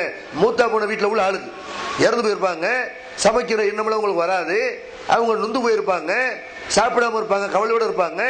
பக்கத்து வீட்டில் உள்ள ஆளுங்க மனிதநேயத்தோட நீங்க ஆக்கி கொடுங்க அப்படின்னு நபி ஸல்லல்லாஹு அலைஹி வஸல்லம் ஜாஃபர் அலிலா அவர்கள் இறந்த நேரத்தில் பக்கத்து வீட்டுக்காரர்கள் சொல்றாங்க, சொந்தக்காரர்கள் சொல்றாங்க. அப்ப சொந்தக்காரர்களும் சேர்ந்து யார் வீட்டில் வந்து ஒருத்தர் இறந்து போயிருக்கிறாரோ அவருடைய மனைவியே, பிள்ளைகளை, தாயே, தகப்பன சாப்பாடு ஆக்கி கொடுத்து சாப்பிட சொல்லணும். அதுக்கு பதிலாக இவன் என்ன செய்யறான், நீ எனக்கு ஆக்கி கொடு, அல்ல நம்ம எல்லாரும் சேர்ந்து கூட்டாஞ்சோறு ஆக்குவோம், அப்படி நான் கொஞ்சம் காசு தர்றேன், நீ கொஞ்சம் காசு கொடுன்னு சொல்லி இந்த மாதிரி ஒரு மையத்து வீட்டில் போய் சாப்பிட்ற மாதிரி மனிதநேயத்துக்கு எதிரான மிருகத்தனமான ஒரு காரியம் எதுவுமே இருக்காது. அந்த மாதிரி போட்டா கூட யாரும் செய்யக்கூடாது, போகக்கூடாது. அப்ப இதுவும் நடக்குது, இறந்து போனவர் பேர்ல இது நடக்குது. இதெல்லாம் இறந்து போனவருக்கு ஈர்க்கப்பட்ட ஆட்களும் சேர்ந்து சாப்பிடுறது அவருக்கு நன்மை சேர்க்காது. இறந்து போனவர்களுக்காக வேண்டி குரான் ஓதுறாங்கல்ல, அந்த மாதிரி குரான் ஓதக்கூடிய ஒரு வழக்கமும் அல்லாஹ்வுடைய தூதர் காலத்துல இல்லை. குரான் ஓதுறது அவங்களுக்கு நன்மை சேருமே தவிர ஓதுற ஆளுகளுக்கு இறந்து போனவங்களுக்காக வேண்டி ஓதுறாங்கல்ல, இந்த குரானை ஓதி நன்மையை சேர்த்து வைக்கிறோம்றாங்க, அந்த மாதிரிலாம் சேர்த்து வைக்க முடியாது. இஸ்லாத்தினுடைய பேசிக் என்னன்னு கேட்டா, அல்லைசலில் இன்சான் இல்லா மாசா, மனிதனுக்கு அவன் முயற்சித்ததுக்குரிய கூலியை தவிர வேறொருத்தனுடைய முயற்சிக்கான கூலி கிடைக்காது. உனக்கு கூலி வேணும்னா நீ முயற்சி பண்ணிருக்கணும். நீ குரான் ஓதுனா உனக்கு நன்மை, நீ குரான் ஓதுனா நன்மை வேற ஒரு காலுக்கு கிடைக்காது. நீ தொழுதா உனக்கு நன்மை, அந்த கூலி வேற யாருக்கு கிடைக்காது. இப்படின்னு இஸ்லாம் என்ன செய்யுது நமக்கு சொல்லுது. அப்ப அந்த வகையில ஒருத்தர் இறந்து போய்விட்டால் அவருக்காக வேண்டி மற்றவர்கள் செய்யக்கூடிய காரியங்களால் அவருக்கு நன்மை கிடைக்காது. அதுல சில விதிவிலக்குகள் இருக்குது. சில விதிவிலக்கார சூழல் என்ன செய்யறாங்க, சில காரியங்களை இறந்தவங்களுக்காக செய்யலாம்ங்கிறாங்க. அது என்ன சொல்றாங்க, ஒரு சகாபி ரசூலுல்லாஹி கூட போறாங்க, அல்லாஹ்வுடைய தூதரே என் தாயார் வந்து இறக்கும் போது நான் ஊர்ல இல்ல, அவங்க இறந்துட்டாங்க, நான் அவங்க பக்கத்துல இருந்திருந்தால் தர்மம் பண்ண சொல்லி இருப்பாங்க, அவங்களுக்காக வேண்டி நான் தர்மம் செய்தால் அது அவங்களுக்கு வந்து ஏற்றுக்கொள்ளப்படுமா, நன்மை அவங்களுக்கு கிடைக்குமா இப்படி கேட்கிறாங்க. அப்ப நபி ஸல்லல்லாஹு அலைஹி சொல்றாங்க, கிடைக்கும் செய்யி இப்படிங்கிறாங்க. இப்ப இறந்து போனவர்களுக்காக வேண்டி நீங்க தர்மம் பண்றீங்கன்னு வைங்க, ஒரு ஏழைக்கோ அல்லது வேற ஏதாவது நல்ல காரியத்துக்கோ நீங்க உதவி பண்றீங்க, உதவி பண்ணி யாருலா இந்த நன்மையை வந்து என்னுடைய தாய்க்கு சேர்த்துரு, என் மனைவிக்கு சேர்த்துரு, என் கணவனுக்கு சேர்த்துரு அப்படின்னு நீங்கள் செய்யக்கூடிய தர்மம் இருக்குல்ல, இது இறந்து போனவர்களுக்கு அந்த நன்மை போய் கிடைக்கும். அல்லாட்ட நம்ம இதை செய்யலாம் சொல்லி அல்லாட்ட நம்ம சேர்க்க சொல்லலாம். அதே மாதிரி வந்து ஒருத்தர் இறந்து போனவருக்காக என்ன செய்யலாம், அவருடைய கடன்கள் இருக்குல்ல, அந்த கடனை இறந்து போனவருடைய வாரிசுகள் அடைக்கணும். இதை சொன்னா ஓடி போயிடுறாங்க. இறந்து போனவருக்காக வேண்டி சோறு போட துடிக்கிறவன் உங்க அத்தை 50,000 ரூபாய் கடன் வச்சிருக்காரு பாருன்னா, அதெல்லாம் என்கிட்ட வாங்கின என்கிட்ட கொடுத்தீங்க, அவர்கிட்ட போய் கேளுங்க. மூத்தா பொண்ணு எப்படிப்பா கேட்கறது அப்படின்னா அதுக்கு எனக்கு சம்மந்தம் உள்ளவங்க. அதைத்தான் ஃபர்ஸ்ட் அடைக்கணும். இல்லாட்டி ஒரு பாவிய மூத்தா போவார். ஒருத்தர் கடனாளியா மூத்தா போகிறார் என்றால் அல்லாஹ்வுடைய பாதையில உயிர் தியாகம் இருந்தாலும் கூட கடனுக்காக வேண்டி அவருடைய விசாரணை நிறுத்தப்படும். அந்த கடன் விஷயத்தை அல்லாஹ் மன்னிக்க மாட்டான். பாதிக்கப்பட்டவர் மன்னிச்சாதான் அல்லாஹ் செய்வான், மன்னிப்பான். அப்ப அந்த மாதிரி இருக்கும்போது இறந்து போனவருடைய வாரிசு என்ன பண்ணனு, அவருக்கு எவ்வளவு ரூபா கடன் இருந்தாலும் அதை அடைக்கணும். அவங்க அடைத்தார்களே ஆனால் அவங்கள இறந்து போனவர் அடைச்ச மாதிரி எல்லா கணக்கில் சேர்த்துக்கிடுவான். வாங்கின கடனை கொடுத்துட்டாரு, வாரிசு அதை நிறுத்தி பண்ணிட்டாங்க இப்படின்னு அல்ல செய்வான். அந்த கடனை அடைத்த நன்மையை ஏற்றுக்கொள்வான் அல்ல. அதே மாதிரி இறந்து போனவர் மரண சாசனம் பண்ணி இருக்கிறாரு. என்னுடைய பேர பிள்ளைக்கு இப்ப வாரிசுகளுக்கு தானே சொத்து கிடைக்கும், பிள்ளைக்கு கிடைக்கும், பேர பிள்ளைக்கு கிடைக்காது, அண்ணன் தம்பிகளுக்கு கிடைக்காது, நம்ம நண்பனுக்கு நம்ம சொத்துல வாரிசு கிடைக்காது. இப்ப அந்த மாதிரி உள்ள என்ன செய்யறாரு, இறந்து போனவருடைய தாய் தகப்பனுக்கு ஒரு சொத்து கிடைக்கும், அவருடைய பிள்ளைகளுக்கு கிடைக்கும், அவர் மனைவிக்கு கிடைக்கும், இறந்து போனவங்களுடைய கணவனுக்கு கிடைக்கும். இவ்வளவுதான் வாரிசுதாரங்கன்றது. இப்ப இறந்து போகக்கூடிய நிலைமையில உள்ள ஒருத்தர் என்ன செய்யறாரு, நமக்கு நிறைய சொத்து இருக்குது, அதுல கொஞ்சமா பழிவாசம் கொடுத்துட்டு போவோம், அதுல ஒரு 3ல் 1 பங்கு எல்லாத்தையும் கொடுத்துட முடியாது, 3ல் 1 பங்கை வந்து ஏதாவது ஒரு வகைக்கு கொடுக்கலாம். அப்ப அதுல வந்து நம்ம கொஞ்சம் தண்ணி செய்வோம், நம்ம பேர பிள்ளைக்கு எழுதி வச்சுட்டு போவோம், நம்ம தம்பி கஷ்டப்படுறான் பாவோம் அவனுக்கு கொஞ்சம் எழுதி வச்சுட்டு போவோம். இப்படின்னு ஒரு 3ல் 1 பாகத்தை அவன் ஏதாவது ஒரு ஆளுக்கு கொடுக்கணும், ஒரு பணிக்கு கொடுக்கணும் அப்படின்னு நினைத்தானே ஆனால் அதை எழுதி வச்சுட்டு மூத்தா போயிடும். அந்த மாதிரி நினைத்து விட்டால எழுதி வைக்காம 2 நாள் லேட் பண்ணாதீங்கன்னு சொல்லலாம். நீங்க மரண சாசனம் செய்ய நினைத்தீர்களே ஆனால் அதை எழுதி வச்சுட்டு தான் படுக்கணும். எப்ப வேணாலும் மூத்து ஏற்படலாம் இப்படிங்கிறாங்க சொல்ல. அப்படி எழுதி வைத்திருப்பாரு ஆனால் அல்ல யாரையோ கூப்பிட்டு சொல்லி இருந்தால் இந்த மாதிரி இந்த ஆளுக்கு இவ்வளவு கொடுத்துருங்க அப்படின்னு மரணத்துக்கு முன்னாடி சொல்லி இருப்பாரு ஆனால் அந்த மரண சாசனத்தை நிறைவேற்றினால் அது அவருக்கு நன்மையான செய்ய போய் சேரும். அந்த மாதிரி இறந்து போனவர்களுக்காக வேண்டி ஒரு சகாபினி செய்யறாரு, நபிசாஸ் அவங்ககிட்ட வந்து என் தாயாருக்கு வந்து ஹஜ்ஜு கடமையா இருந்த நிலைமையில அவங்க இறந்துட்டாங்க, அவங்களுக்காக வேண்டி நான் ஹஜ்ஜை நிறைவேற்றினாலும் நன்மை கிடைக்குமா அப்படிங்கிறாங்க.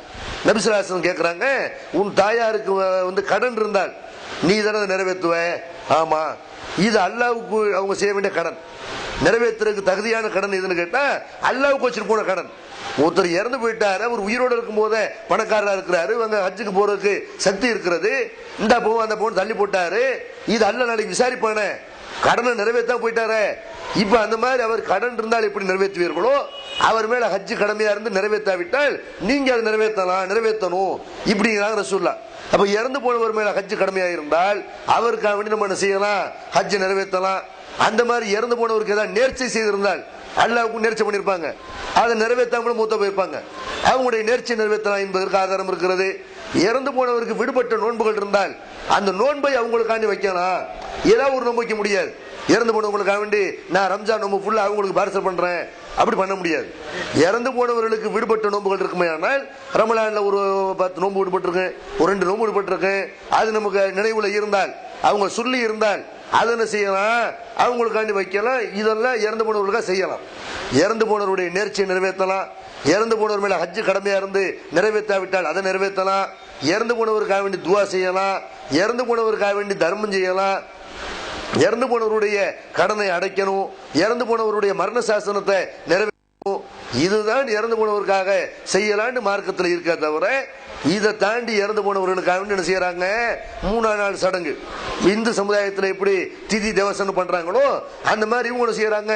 3ஆம் நாள் ஒரு பாத்தியா, 7ஆம் நாள் ஒரு பாத்தியா, 40 நாளைக்கு ஒரு பாத்தியா, வருஷ கடைசியில் ஒரு பாத்தியான்னு செய்யறாங்கல்ல.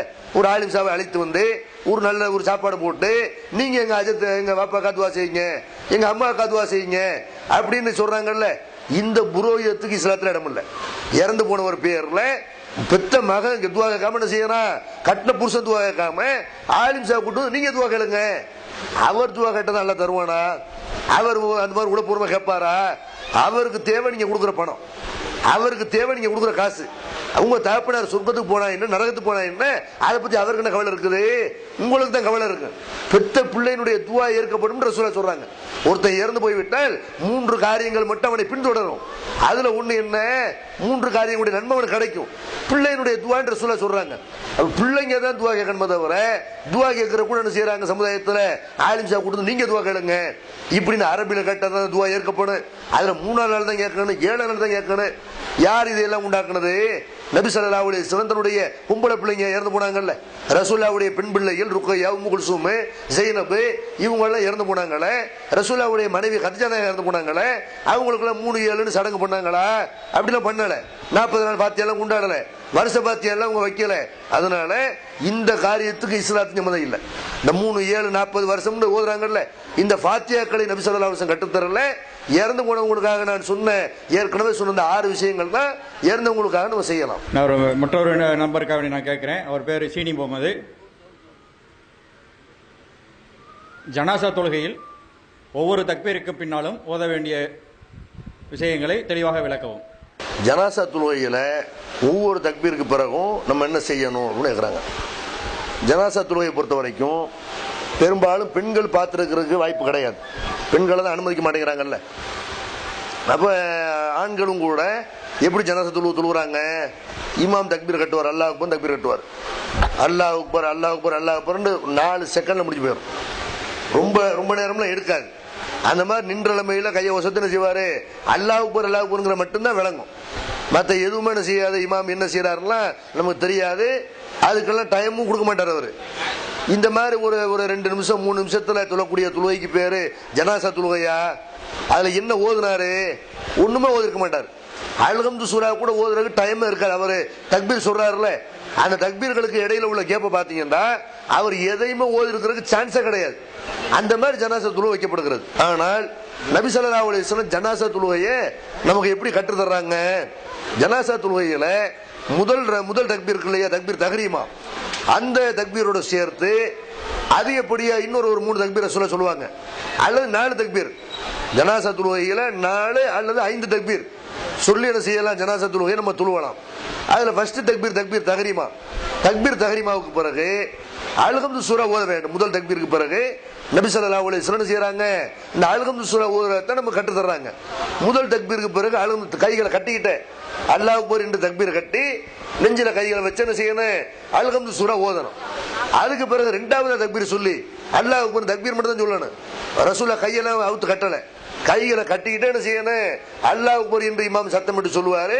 பின்னாடி இருக்கிற மக்கள்லாம் அதே மாதிரி என்ன செய்யணும்? சத்தம் போட்டு சொல்லாம மனசுக்குள்ள அல்லாஹ் அக்பர் என்ற தக்பீரை சொல்லி கொண்டு அதுக்கப்புறம் 2வது தக்பீர் பிறகு என்ன செய்யணும்? ஸலவாத் ஓதணும்.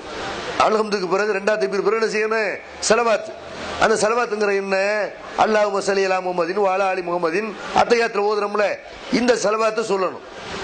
3வது தக்பீருக்கு பிறகு இறந்து போனவங்களுக்காக வேண்டி துஆ, அல்லாஹும்ம ஃபிர் லி ஹய்யினா வ மய்யித்தினா வ ஷாஹிதினா வ காயிபினா வ ஸகீரினா வ கபீரினா என்றெல்லாம் ரசூலுல்லாஹ் ஒரு பெரிய துஆ செய்றாங்க. இறந்து போனவர்களுக்காக வேண்டி அவங்க ஆணா இருந்தாலும் பெண்ணா இருந்தாலும் சிறியவராக இருந்தாலும் பெரியவராக இருந்தாலும் அவங்க இங்க வந்திருப்பவராக இருந்தாலும் வராதவராக இருந்தாலும் உயிரோட இருப்பவராக இருந்தாலும் இறந்தவராக இருந்தாலும் அவங்களுடைய பாவங்களை மன்னிச்சிரு, அவங்களுக்கு வேதனை இல்லாம இருக்கு, இப்படிங்கிற அர்த்தம் பொருள் போட அந்த துவா ஓதிருக்கிறாங்க. 3வது தக்பீருக்கு பிறகு இப்படி ஒரு துவா. 4வது தக்பீர் இமாம் சொல்லி பின்னாடி இருக்கிறவங்க அதே மாதிரி மாமும்களும் மனசுக்குள்ள தக்பீரை சொல்லி இறந்தவருக்காக வேண்டி துவா செய்யணும். இதுக்கு பிறகு நபி ஸல்லல்லாஹு அலைஹி வஸல்லம் சொல்றாங்க, உளப்பூர்வமா நீங்க கேளுங்க, அல்லாஹ்ட்ட என்ன செய்யுங்க?